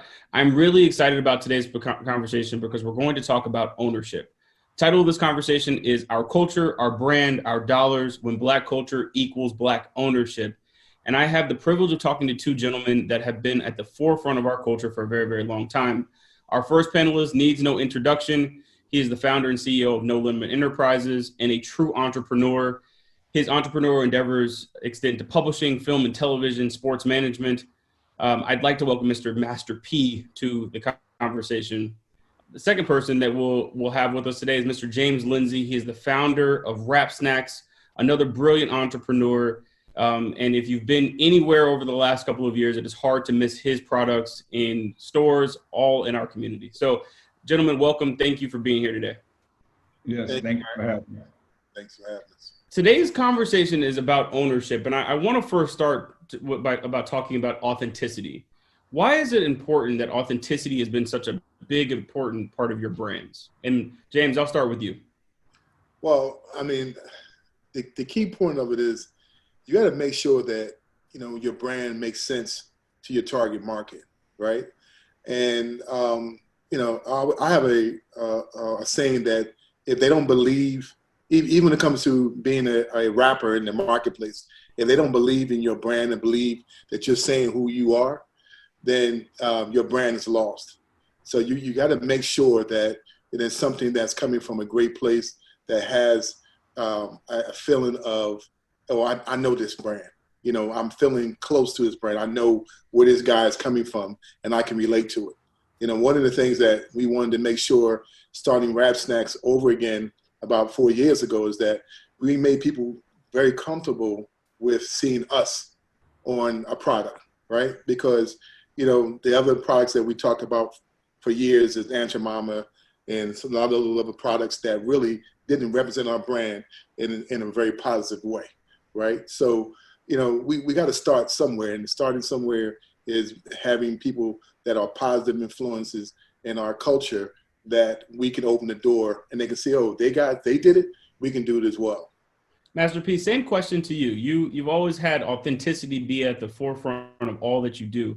Why is that important? Well, because we live it. We are the culture. And without being authentic with what you're doing, they're stealing our authenticness from us and saying we're not real. So like James said, when you look at the Aunt Your Mama and the Uncle Ben's, you see people that look like us, we want to buy those products, but then we don't own them. And so we saying that it's a disconnect to our community and our culture because we don't own these products that our grandparents been going to the stores for years. We have been going there, our kids, and we saying, imagine if we own those products and these was authentic, these was our brands. Imagine the families we could feed. Imagine the people we can create jobs, give opportunities to. We're not doing that if it's not authentic and it's not owned by us. So we're looking at, I mean, the Aunt Your Mom and Uncle Ben's, it was a mockery of us. And we go back and look at them and say, we need to change that narrative. Now, if we created something and it's tangible, people that you can see like us, then now we're gonna control the narrative and we're gonna be able to change a lot of things in our community and our culture. And I think that's the change by being authentic and being owned by us. So, I mean, it's the start. It's the start of the growth of changing the injustice, of changing when you see African American people, even in diversity in the stores, when you go in those stores, you feel good because you're like, I want to buy this product because it's people that look like me. Absolutely. And now we can put money back in our community and start buying our blocks back instead of burning them down. We can take that anger away because now you think about it, when you're successful, you're happy. And when you own something, you know that you could feed your families and other families. So being authentic is so important. I mean, you could feel a whole different vibe about people knowing that somebody in that room is proud that somebody look like us is doing something with their products and their brands. James, I want to, there are a lot of entrepreneurs that are watching this. And when I was starting my business, one of the pieces of advice that I would get was, you should make your product diverse. That's what I felt like I would hear that all the time. Make your product diverse and make sure that it appeals to everyone. I think that through all of the businesses, mine and the businesses that y'all have been involved with over the years, we haven't necessarily taken that advice. And so what do you say to entrepreneurs like me that maybe are hearing, don't directly appeal necessarily to your own community? You should look to try to make sure that you do that elsewhere. I think you're a testament to what happens when you focus and are authentic in speaking to your community. So can you give us again some advice on the best way to kind of navigate that old advice that we hear all the time? Well, Ryan, that's the misdirection that you get a lot of times with us starting our businesses, right? If you think about it, we're the culture, right? We make things happen. We make things cool, right? You want to start somewhere where you don't have a core of an audience that you can actually market to initially. Because once we market to us, the culture, everybody else is going to come to what your product is, right? And you see, if you notice, from Rap Snacks to any other items that was from clothing to headphones to any other product that's been created out there, that's been created in the culture, it's spread to everybody else. But you have to have that core, of audience that says, oh, this is cool. This is something we like, and in addition to that, notice that everybody who got to that first category first. We're talking about Dre with the headphones. You're talking about Diddy with the liquor. You're talking about all these guys. I mean, we're just filling a void that we're consuming every day. So when I call that the misdirection, that's a misconception, of marketing any brand that we feel like we're a part of, basically. No, I completely agree with you. And I think it's something that we have to talk about more. It is okay to bet on your own community. There are numerous examples where those businesses are more than just fine. They end up being extremely successful. Master P, I want to talk to you about ownership. It's been something that you've talked to our community about for a long time. Why is ownership especially important for you in the businesses that you're involved in? Well, how do we win if we don't own anything? So when you talk about economic empowerment, we need to own the things that we are creating. We will never create change if we don't own anything. We always talk about 400 years of slavery, but look, those 400 years is the past. Let's dwell on the future. Now, let's break that negative cycle to where we creating things. I tell you all the time, Trust the process. Start small and build. Just like what you just said with James. We scared to put our face on product because people gonna say, well, you own it, then I'm not gonna buy it. Why is that? How come Uncle Ben and Aunt Jemima could sell us product over 130 years and we never say nothing about it, but we purchase those products? I mean, we happy to purchase it. We're not saying, well, who owned Uncle Ben? We don't even care. We just know that it's not people that look like us. So how are we gonna change poverty if we don't own anything? They're not giving us anything. We have to get out there and go make ours. We have to educate ourselves, we have to prepare, and we have to own. And we have to have a plan. And most of us don't have a plan, so we play in the field because we don't think we can own something. So you look at guys like me and James, African-American guys, you don't think that we could create packaged food goods because we Black. Think about it. But we let all these other cultures come in. They sell us noodles. We got the Rap Snacks. Soon as we start creating brands, our people start figuring out the negative side, start saying, well, how much sodium? Well, if you spent billions of dollars on ramen noodles, but you never asked how much sodium was in there, or even Uncle Ben and Aunt Jemima products, and you never said, well, what is the rice healthy? I mean, like, we always question us. That's why I'm saying we have to change that narrative, and we only gonna do that with ownership, and we got to show them the diversity that we can do it. If they could do it, we could do it. They could build Nike and start out their garage, but we question us. You know, if I say I got meningitis, you want to question, what do meningitis stand for? Motivate oneself, encourage you actively to think independently.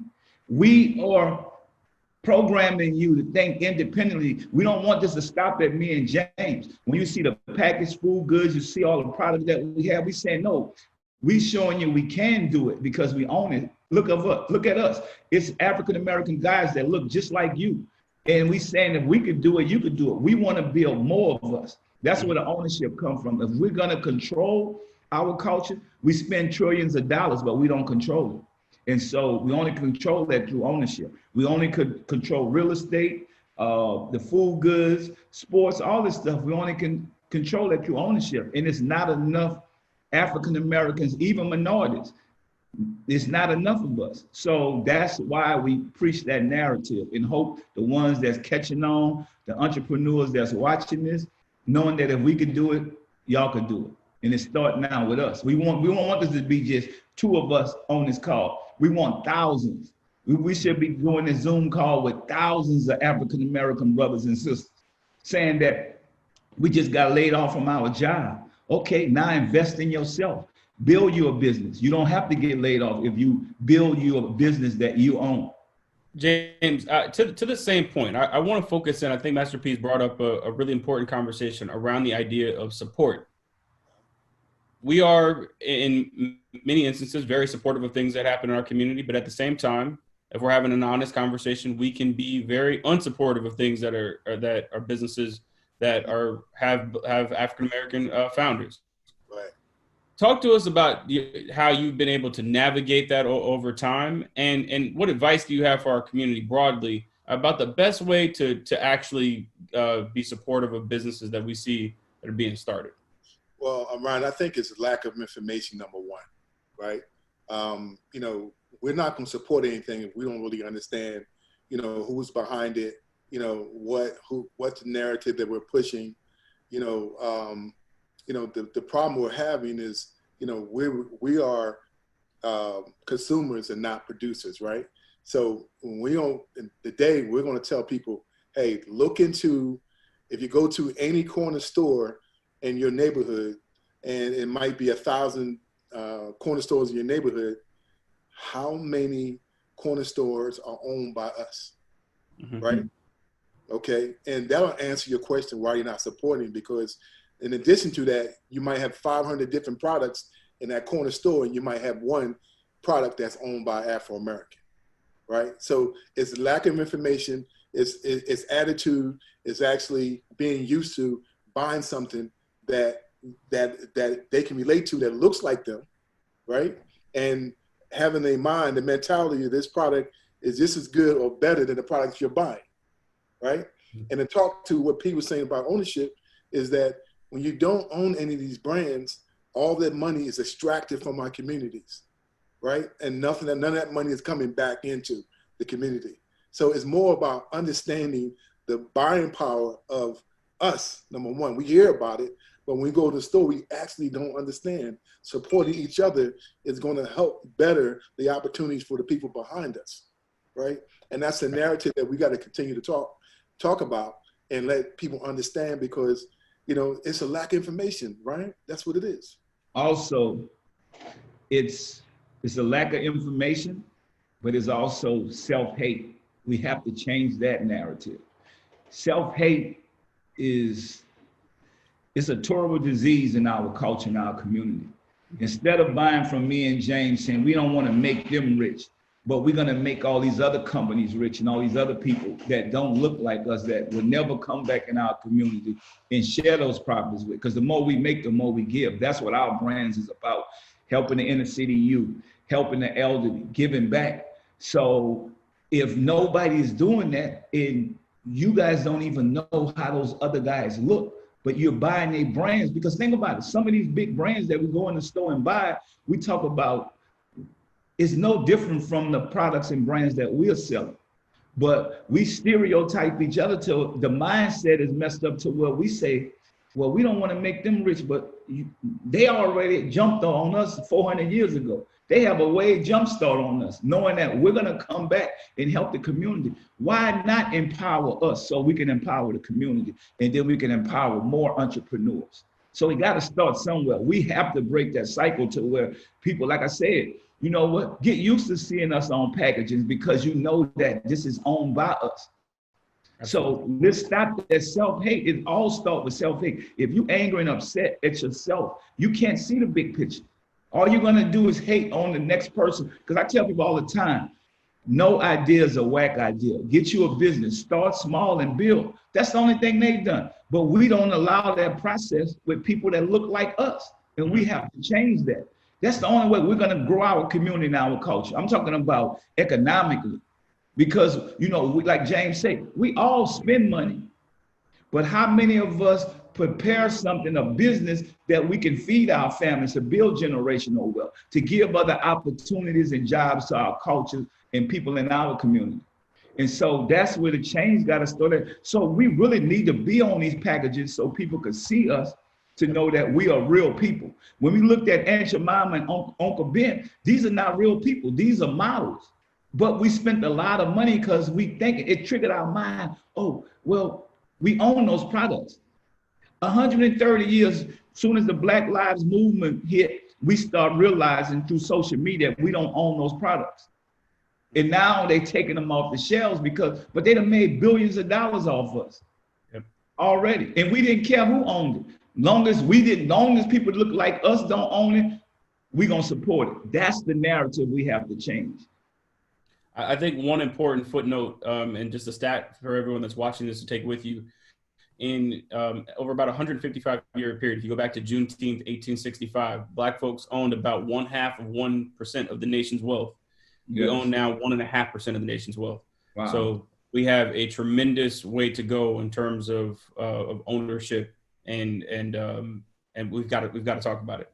I heard something else in both of your comments that I want to explore, and it's around the idea of quality, but I also want to partner this idea of quality with the marketing of the business. There are a lot of entrepreneurs that are going to be watching this conversation, and a lot of times what they see first are the marketing efforts, right? But can you talk to us about how detailed you are about making sure that the quality of your product matches all of the phenomenal marketing that you do, and how that really is where the bulk of the business is? It's in the tough quality aspects, not the marketing. So James, I'll start with you, then Master P will go there. Go ahead, James. Ryan, I'm a stickler when it comes to quality in a product, number one, because I feel like you can have the best gimmick in the world. You can have, anybody who has, 100 million followers on your bag, but at the end of the day, that product doesn't taste good, nobody's going to buy it, right? Sure. With Rap Snacks, we, have been a very flavorful and bold type of product that you know, you might have another product out there where they have, you know, 5% seasoning. You know, we got 15% seasoning on our product because we know the people that buy our product, they like seasoning, they like flavor, right? So that really, you know, is the most important thing outside of getting somebody to take the product off the shelves is how do you get them to come back? And how you get them to come back is the quality of your product and the consistency of your product that's going to help facilitate repeat business over and over and over and over again. We got to be 10 times better than that other product on the marketplace. And I'm very confident to say that we are. When you see all the reviews on Rap Snacks online, the first thing they say is that this product tastes a lot better than anything out there in the marketplace. And that's what we have to be. So when you go in business, you create a food product, know that you got to be 10 times better than that other general market product out there that have been marketing to us for ages. And the business is really the quality of the product. It's not the marketing of the product. I just want to double down on that point for anyone that's watching. It is easy or easier, I should say, to market well, but if there isn't a good product behind what you are marketing, it doesn't have legs. So Master Pete, same concept to you that I want to explore. Just talk to us about how detailed, what folks don't see, the work that goes into building a business outside of the marketing aspects, what it takes to actually make these things successful. Well, I mean, it take a lot of blood, sweat, and tears. And like James said, we have to be 10 times as creative and better than our competition. For one, we African American. And so our product has to be at a whole nother level to get the world attention, to not have only African American people buying, but every culture. And that requires a lot of work, a lot of passion, a lot of time, which if you're gonna be an entrepreneur, you're gonna lose sleep. You gotta constantly write down your ideas, your thoughts, and also bring it to life, because a lot of people come up with a lot of concepts, but they never finish what they do. So a lot of people think they could outwork us, but we working constantly. And we believe in what we're doing, and we're doing something every day to get to our dream and our goals. So I think the work ethic and loving what you're doing, passionate about it, believing in it. We was just talking to some young people today saying that this is not about the money, because we don't pray for money, we pray for wisdom. You have to be passionate about your business. You have to love it. You got to be there. You got to make sure, I mean, for us, we make sure people get paid before we get paid. This is not an overnight process. This is a marathon. It's not a race. So being committed to your business, putting the time, putting the work in, and not losing focus, being dedicated to get to your dreams and your goals. And like when you're talking about marketing, anybody can market a package to make you get it. But like James said, if it's quality, when they get that bag, because I'm from New Orleans, people buy something out of brown paper bag if it's good. And so that's where you have to really put the work into, when your product, when somebody get that product, they know this is the best product that they done had in a long time. And then if you got the packaging right, that just takes your product and your brand to another level. But the work ethic and believing in what you believe in is going to get you, and you're going to feel, I'm just telling you right now, me and James have failed a lot at a lot of things, that a lot of products we'd have made, but those failures just made us better. We didn't say we lost that. We failed at things, but we had to go back and fix it. Like James said, sometimes we might, even my products, me and James will go back and forth that, no, man, we got to make sure we get the seasoning in this right. We got to make sure we get the packaging right. And we might not put it out for another 8 weeks because we're trying to get it. We want our customers to come back. And so a lot of people just want to get their stuff on the shelves. We want our customers to say, this is the best product we've tasted, and we're going to come back and keep coming back. So that consistency is what's going to build your brand to what we have, the Rap Snacks, the Uncle P rice, and the pancakes, the noodles, because the flavor and the hard work that we put in with our teams, because everybody got a role to play. There's no I in team. So just know, any entrepreneurs out there watching this, you might be the face of the product, but it takes a team, it takes a corporation to make this work. I was going to ask you about team, but I feel like we could talk about this point all day, y'all. For anyone that's watching, focus on the quality of the product. That is the business more than anything else. And we don't say that directly, because a lot of times you see the marketing efforts, but the business, the late nights, that's about making sure that the product is good. James, Master P, he brought up team, and I want to talk to you about how you build yours. Yeah. What is your philosophy on building good teams, and how have you been successful in crafting teams that help you execute against the goals that you have? Well, for me, teams is having a great team is everything. And I tell James all the time, I would rather lose people. I don't care how much money it is involved. I don't care what type of business deal. If I don't have good people around me, I can't do this with people, just for money. So I want my team to be quality. I want people to have the same passion and dreams and goals that I have.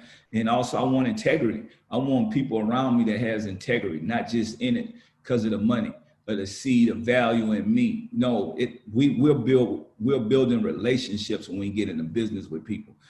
We turn down money all the time. All money ain't good money. So it's about having a right team. And that's what I built. Even if you look at what I built in the music business, the people that I'm still friends with today, from the Snoop Dogs and all those people, because we built relationships. It wasn't just about money, because you get money, you lose money. That's just how business go. I told James the other day, a lot of these companies that we see that are billion-dollar companies, they lost millions. So you have to have great characters around you, people that not gonna run when times get hard, people that's gonna stick it out, people that believe in you and has the same dreams and goals that you have. So I built my business on team. I mean, I've always been a person in the sports, so I built my business on team. It's like if you look at Bill Gates, you see Bill Gates, the billionaire, but there's so many other billionaires that are around Bill Gates that created revenue because they are experts at what they do. So James, an expert at one side of the business, I'm an expert on the other side of the business. And then we bring in all these other people, and that's how we make this work, because we believe in each other. You can't run a team if you don't believe. You don't believe in the coach don't believe in the players, and nobody know what role they play, because it's a lot of teams out there, like they say, it's a lot of Indians and no chiefs. So you got to really know your team members to create a solid business. I want to ask you a follow-up, Master P. One of the things that, if you look at championship teams, yes, right, even teams that after they've won, they have certain habits, the certain work habits that they do. You have been a person that has been successful in a lot of endeavors for a long time. Yes. What keeps you hungry each day to go win that next championship, similar to teams that we see? Because I know they got other people out there working just as hard as me, and I'm not gonna let them outwork me. And this is what keeps me going. This is my love. It's like somebody playing basketball. You gotta prepare, you gotta get ready, you gotta stay in the gym. For me in business, I feel like the same thing. I feel like we done lost so much in corporate America. Even you look at educational wise, they send you to school, they send you to college, and then you go get this job. But all these Fortune 500 companies, we only a half of 1%. And so that let me know that we so far behind, because we can't control the narrative even in Hollywood, because we only 5% in Hollywood. So we have to be programmed by whatever they come up with. That's what keeps me going. I tell James all the time, we got to be the difference. So I know that we so far behind, I have to work hard. I got to keep going. I got to open up the doors for the next generation, for the ones that don't see it, the ones that's laughing, joking, that's making fun of us, that don't understand it. All they can see is the mustard seed. They can't see the tree. Mm-hmm. They keep looking at the mustard seed. We looking at the big old tree because we already planted the seed already. Mm-hmm. But that's my passion that keep me going. That's my drive, knowing that we are uneducated and we behind. So I feel like I have to keep the ones that want to learn from me. I want to teach them. I want to take this with me. They say the most treasures is in the graveyard because we don't figure out to chase our dreams and our goals, and we don't have a plan. I have a plan. Imagine if a bunch of us think like this, then we could get to a lot of this to where now we could build a generational wealth. And so I think that's my whole mission, is like, I can't stop, because I know even though I come from the struggle and the pain, there's so many people left behind that just don't get it because we keep it real too much. So we don't never keep it real with each other, but we got to be the hardest guy in the hood. We got to be the toughest guy. And I said, well, where are those people at? They dead or in jail. The hardest and the toughest guys are dead or in jail. Now, the person that's doing the right thing, the godly people, the people that want to change and grow, they're going to be around a while. That's why my sustainability has been over 30 years. I'm still here because I'm about doing the right thing, and I'm about teaching the next generation, the ones that want to learn. And so I think that's what makes me and James' partnership so good, because we both come from poverty, but we both have a bigger vision to take over corporate America. So one day when y'all look at Wall Street, y'all going to see, you know, our companies and our brands and say, look, these two black guys that, you know, that you counted out, that you thought that wasn't going to be nothing, but we educated, we went to school. We didn't have to do that. You know, I could have been happy people knowing me as an entertainer. No, you're not going to keep putting that stereotype on me, like, oh, Master P, the rapper, the hip hop mogul. No. You're going to look at us running Fortune 500 companies. You're going to have to change that narrative to Percy Miller, the entrepreneur and businessman in philanthropy, because the more we make, the more we give. And we want to help underprivileged kids that can't help themselves because they're appreciative and graceful, and the elderly, because they was there for us. Without them, we wouldn't be here. And I think that's what pushed me. And I know that we so far behind, I'm going to keep going. James, I want to ask you a similar question. You know, tremendous vision and getting Rap Snacks to be all over the place, right? But still, even with that success, there isn't this attitude of just being happy to be here, right? I think that a lot of times for our companies, we get happy to be anywhere. What keeps you continuing to push to make sure that this isn't a brand that's just known locally or nationally, but is a brand that continues to grow into new product lines and has no plans on stopping anytime soon? What continues to kind of keep you motivated to do that? Ryan, first and foremost, I love what I do, number one, right? And I think for any entrepreneur out there, somebody's trying to start their business and somebody's trying to have some longevity, loving what you do is the first and foremost, you know, that you have to have, right? And in addition to that, I know what Rap Snacks means to the culture, right? We're knocking down a lot of boundaries, opening up a lot of different avenues, you know, for the next generation that's coming behind us that they thought that would never happen. You know, I just announced today that we're going to be in Kroger stores throughout the country, right? And the snack food aisle. There's never been a Black-owned snack food product in the snack aisle in any major chain in the country. So that makes us in two of the largest chains in the country, Walmart and Kroger, right? So I know what we mean. I know that it's just the beginning of something that's going to be great, but also just the beginning of paving the way for other people that look like me, that are inspired by me, and inspired by me and P and things that we want to do, and get into the filling a void in the food category that is so huge. It's so huge, you know, and the reason why that we don't have a lot of wealth is because we are consumers rather than producers. So when we start becoming producers and we start to open up all those other avenues, going into all these different, you know, food markets, you look at Goya. Goya is, you know, a $3 billion company, right? And they're just Hispanic foods that cater to Hispanic people, right? You know, if you look at, my first job, real quickly, was with Johnson Products, right? Mr. Johnson, which was a Black-owned company, you know, that was very successful in hair care coming out of college. And one of the things I looked at was if you go to any store around the country, you'll see 2 feet to 18 feet of black hair care on every shelf in the country, right? And if you think about it, who was our first millionaire, as a black entrepreneur? It was in hair care, right? Right? And so that made the difference, because then we had another guy who came behind and sold this company for $1 billion. That was because we had distribution for the product. People were used to seeing black hair care products on the marketplace. So I have a long way to go, Ryan, when it comes to, the snack part of it and the really consumer goods part of it. And I feel like, we're just starting. Congratulations. I mean, that's a tremendous accomplishment. I have a friend here in Atlanta that says support is a verb. So for anyone that's watching this, right, when we hear announcements like that, we have to go and be specific, intentional about our support. So I know that we already consume Wrap Snacks, but given the announcement that we just heard here today, we should go do that even to a greater level.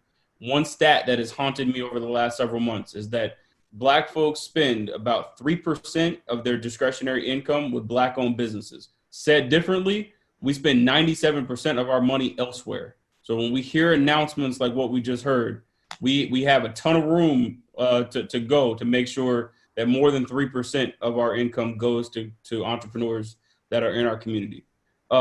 Master P, I want to talk about partnerships. I mean, this is, I think, close to ownership, but there's ways that I think we have to go to think about meaningful partnerships that we can create with people in our community. And that's different than doing business for free, right? How have you constructed meaningful partnerships that have been win-wins over the years, and what are the keys to success to a good partnership? Well, I mean, it's like what me and James just did with the PJ Foods, having people that have the same vision that you have, and knowing that we are stronger together. If you look at all these other companies, even in the music business, look how Universal is partnering up with all these different companies in their joining forces. We don't think we could do that as African-American people. Like, you look at all the stores, like even you go up Rodale Drive, you see all the same stores. We think that we have to compete with each other. Imagine us being stronger together, finding the right partner to where your partner is strong at one thing and then you're strong at something else. Imagine the business that you can create. We could get to some of these buildings. We have a lot of millionaires that have egos to where it's all about them. Imagine if you join forces with the right partner, you could turn that into buildings. And that's what me and James talked about all the time. It's like, you know what? This is our time, because we both men of integrity, and we saying, let's bring our expertise together and let's find other people that look like us and let's join these forces to go build bigger business. Now, instead of you putting one product into a store, you putting 20 or 30 now. We just talked to some guys about doing cereal, creating all these other different brands. So, you have other experts at things that you might can't see, but your partner could see it. Oh, I'm good at this. I could get us into these different chain stores. So, I mean, I think you have to keep an open mind, but find people that has the same belief and goals that you have, but also have partners that can push you. I don't want people to run with me. I need partners that are gonna push me and I'm gonna push them. Absolutely. Integrity is key. James, I'm gonna ask you the same question. Partnerships. How have you thought about building meaningful partnerships over the years? What are some mistakes that entrepreneurs that are watching this, what should they avoid? Well, like Pete said, and I'm kind of back up what he said, is you got to have good partnerships with people that have the same goals that you have, right? A lot of my partnerships now are with artists, that we combine and put on our packaging. You have some artists that are really supporting of the brand, and you have some artists they just want to make the money, right? So that's going to kind of filter itself out, where we're going to definitely be with artists and partnerships that basically think like we do, right? And that's the and you have to do research on people too. I mean, and you have to make them understand what your values and goals are, because if you don't tell them that, then when you have that partnership, you're not aligned, right? So being aligned, first and foremost is I think the biggest part of creating a very good partnership. Going back to ownership, and Master P, I'll start with you. There are going to be some folks that watch this conversation and say, this all sounds great. I hear you. It's important to be an owner, but I don't know how to get there. I don't know what's the first step in making sure that I own my stuff. On a very basic level, the 101 course in entrepreneurship here, what would you say to that person that says, I don't know the best way to make sure that I maintain my ownership and really the best path forward to make sure that I have control of my business? So you, just by saying that to me, you already telling me that you're scared. Fear it would never get you to your dreams and your goals. You got to be able to speak positive into what you dream. I mean, your words have value.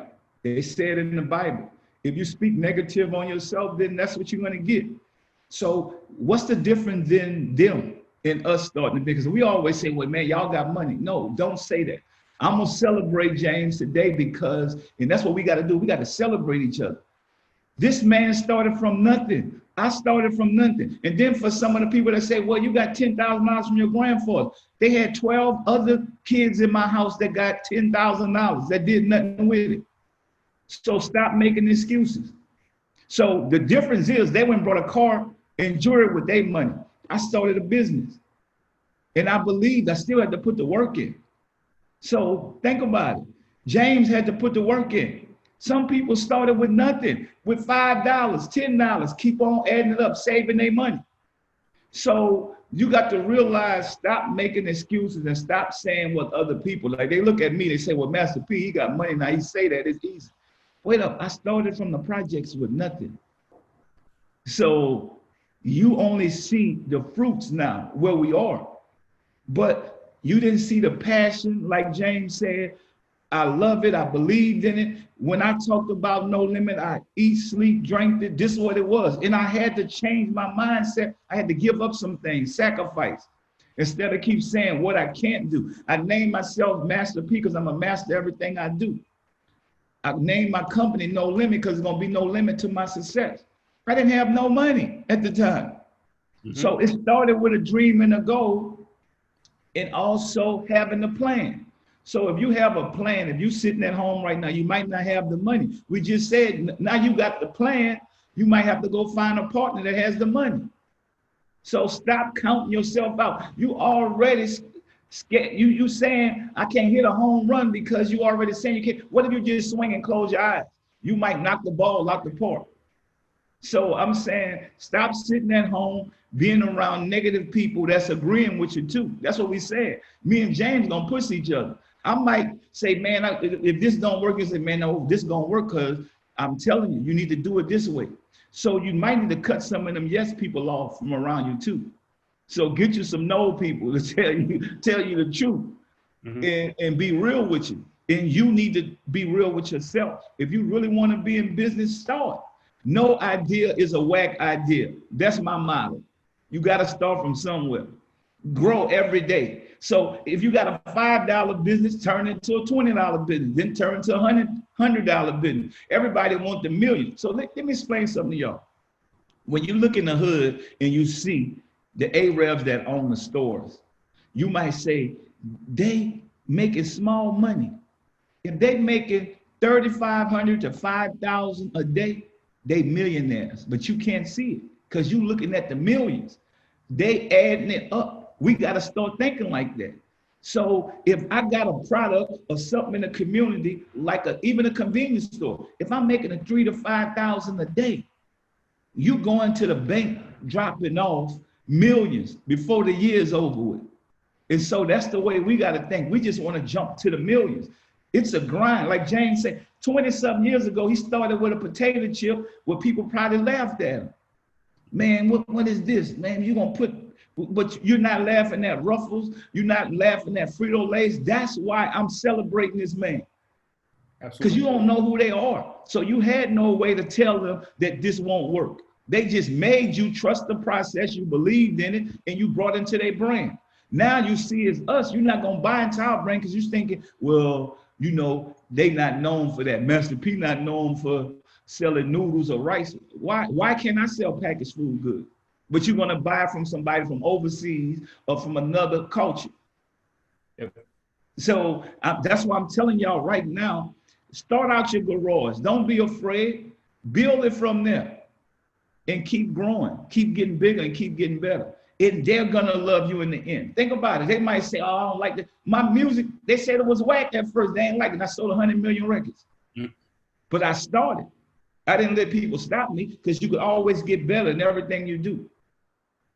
Yeah, I'm going to share this quick story with you. But James, I want to ask you about sacrifices here in a second. When we were trying to raise money for our company, we got told no 97 straight times before the first yes. Folks would ask, well, what kept us going? And the belief was, and for any entrepreneur that's watching this, if you aren't hearing no, right, you probably aren't on to something that is disruptive. Almost by definition, if it's disruptive, people haven't heard of it before. So they should tell you no. If you get yes over and over again, you're doing something that they've seen before. So take every no as a sign that you're actually headed in the right direction, not the wrong one. And it's tough, right? Because the game is kind of designed to take your heart out of it. But you've got to understand that you're seeing an opportunity in the marketplace that no one else is. And similar to the gentleman that we see here, folks are going to tell you that it's ridiculous at the beginning, and you almost need that, right, in order to find something that's truly new. James, I want to ask you, though, about sacrifices. Master P just talked to us, and he hinted at that, you know, part of this journey of ownership is about sacrificing some things. Right. We don't talk about that stuff enough. What are some of the things that you have had to sacrifice to get to the position that you are in now? Well, first and foremost, again, Ryan, you know, being an entrepreneur and owning your own business is not for everybody, because it's like you said, the sacrifices are unlimited. You know, some of the things I had to sacrifice was family time.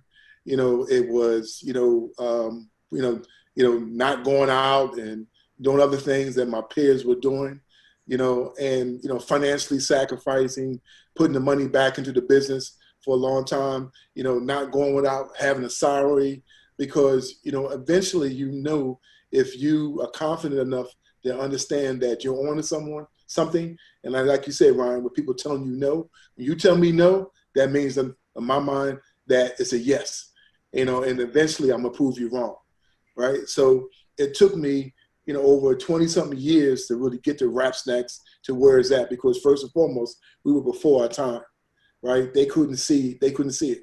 Can you say that point one more time for us? How long, for everyone that's listening here, over 20-something years, it took Rap Snacks, you know, and again, not saying that I didn't make any money during those years, but it wasn't the money that I wanted to make, right? Absolutely. You know, so I'm reinvesting back in who?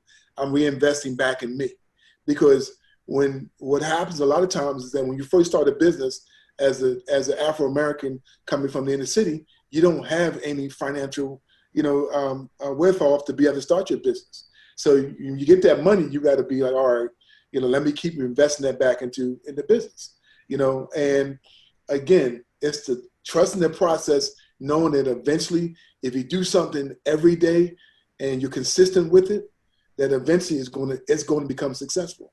If you into a million things and you're doing something here and there and you're not focused on that one goal, it's going to be an issue, you know. And that's why I said I think that Rap Snacks is just at the beginning right now.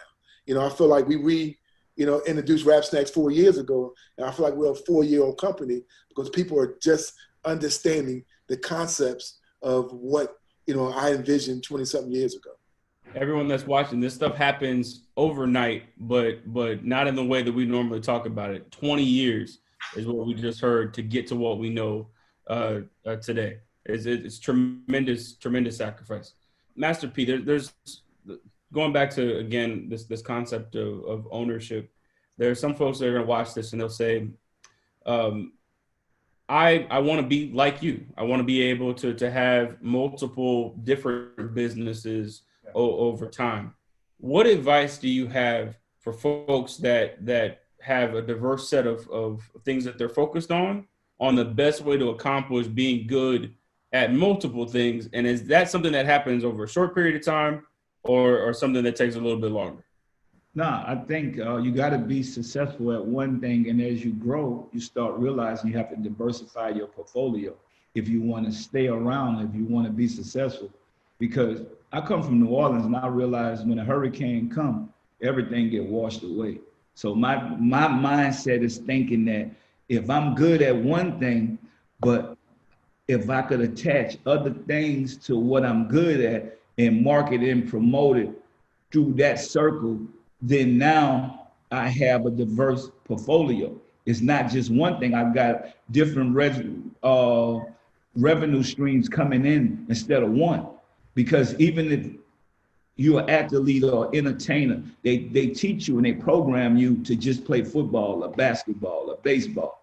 They don't teach you that while you playing this or you this entertainer, that you could use your star power to create clothing lines, to create shoe companies, to create other products that you can sell while your value is high. And I think a lot of people don't look at it, they get one track minded. They just say, I got to be the best this right here, but you're not gonna last in that forever. You're not gonna be the top artist in the world forever. George Foreman showed us that with the grill. It's like he started out as a boxer, but he took his celebrity status and turn this into a family business, creating a product. Product outweighs talent. That's what I realized. And product do not talk back. Remember that. I don't have to go through that no more. I don't have to worry about what my artists are doing and nothing. Like, I have product now. Product is gonna be around when I'm not around. So getting into other revenue streams that you love and you passionate about. Because think about it, we've been eating noodles in college. When I was in the ghetto, we was eating noodles. Nobody owned it. So once I came up with noodles, it was like, oh, why didn't we think? And some people mad, like, man, well, he just came up with noodles. Why couldn't I think of that? Because you kept saying you can't do it. Think about it. I'm saying this is something we eat all the time. My kids eat it. I still eat it till this day. How come we don't own it? And so that's what I'm saying, getting in different revenue streams that you can relate to. I could talk about noodles because I eat it. I could talk about rice. Every restaurant gonna have rice. This is essential food. So you're gonna have that. I grew up on it. I grew up on pancakes. I grew up on syrup. So this is not something that I can't talk about. I love it because I'm passionate about it, because this is what I ate as a kid and I'm still eating. So find something that still attached to your character that you can sell, promote, manufacture. Don't just get into anything. And I think some people, it's like the stock market. You know, we have an app teaching African Americans, teaching our people, minorities, the stock market, the boss up, because we saying, don't just jump into that, you're gonna lose. So some people think because they have money, I'm gonna spend 200,000 on the stock. And wait up, what about like buying houses? Start with a small property and figure that out, everything about it, educate yourself to it. Same thing with the stock market, start with $5, $10, $20. Don't just go out there and spend thousands of dollars. So we saying educate yourself to what you're doing, know your business, and now you can create multiple revenue streams. They do it all the time. Think about it. Why we can't do it? We just have a couple minutes left, and I want to end with this question for both of you. James, I'm going to start with you. There are some estimates that say that 40% of African-American owned businesses may not make it to the end of the year. What advice and encouragement do you have for entrepreneurs that are watching this conversation that have been going through it? This has been a tough year for a lot of folks. What do you say to that group about the best way to make sure that they not only survive what 2020 has brought us, but go on to thrive? Well, first and foremost, again, I think, surviving your business is about strategy, right? And it's about, knowing when to pivot, when you're having hard times, right? There's you have to be creative, and you have to believe in your concepts that you have and that you're doing every day. Businesses is, you wake up one day and you might have a great day. The next day, your business might be worth half what was worth that day before. Mm-hmm. So how do you change the narrative and your thinking and be able to say, hey, I got to go left. I got to go over here. Don't just sit there and sink. Start thinking about ways to be a lot more successful in what you're doing. And then when you come out of this situation, you're going to have a lot more options, for your company. The problem we have is that we're like, oh, we're losing money. We can't do X, Y, and Z. That's what business is about. You have some good days, you have some bad days, but how do you strategize to be able to think, how do I make my business better? And that's the key. That's really the key. That's what the key of my success has been over the 20 years. Every day wasn't the best day, but I changed with the times, and I had a strategy that was going to help me survive the hard times. Master P, this the same question to you. You're an inspiration to so many. You've been telling us for a long time that there are no limits. What advice do you have to entrepreneurs that again have been having a tough year but are trying to get ready for the future? Well, when you have a business, you got to prepare for the rainy days, and that's the most important thing. The sunshine is not going to be all the time, knowing when you get in business. When that sunshine comes, it's going to take away all the pain, all the rainy days. So you have to prepare for the worst. When you get in business, prepare for the worst. It's not going to happen overnight. Know that. So whatever you do, plan, sacrifice, be prepared, knowing that this is going to take some time. And it might take longer than you thought. Like James' business took 20 years. I got a lot of my business that took me years, make you want to give up. But if you're truly passionate and believe in what you're doing, there's going to be no limit to your success. Just keep going. You got to go, even when you have those, it's like knowing you got a stomach pain, but you need food and you might not eat till the next day. How you survive? You just keep going. You know that tomorrow it could be better. So my thing to anybody watching this, don't give up on your dreams and goals. They had a guy with the cat in the hat book. Get good people around you. That's what we're saying. Put people around you so when your rainy days, they might have sunny days. So the cat in the hat, I'm gonna tell y'all this story. This guy was going to the dumpster to throw his books away. He said, man, nobody won't buy this cat in the hat. Nobody like this. Nobody believe in it. His friend walked up, man, what you doing? He said, I'm about to throw this in the dumpster. I'm done with this. He said, no, man, I know a publisher that could put this out. Let me take this to him. He was about to give up. He had the right people around him. And look what happened. Turned out to be one of the best sellers.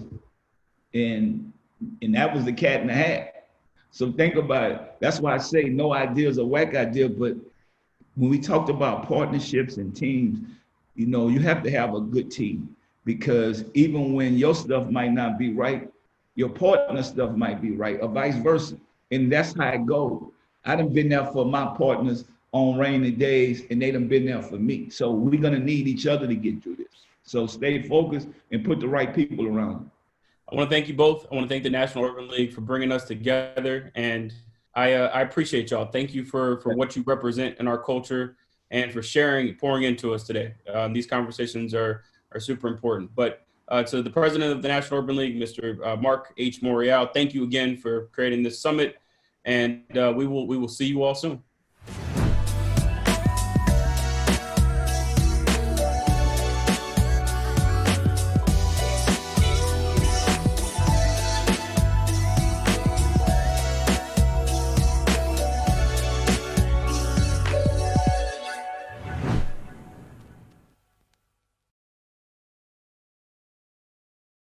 Diversity and inclusion is at the heart of our brand promise, and always has been.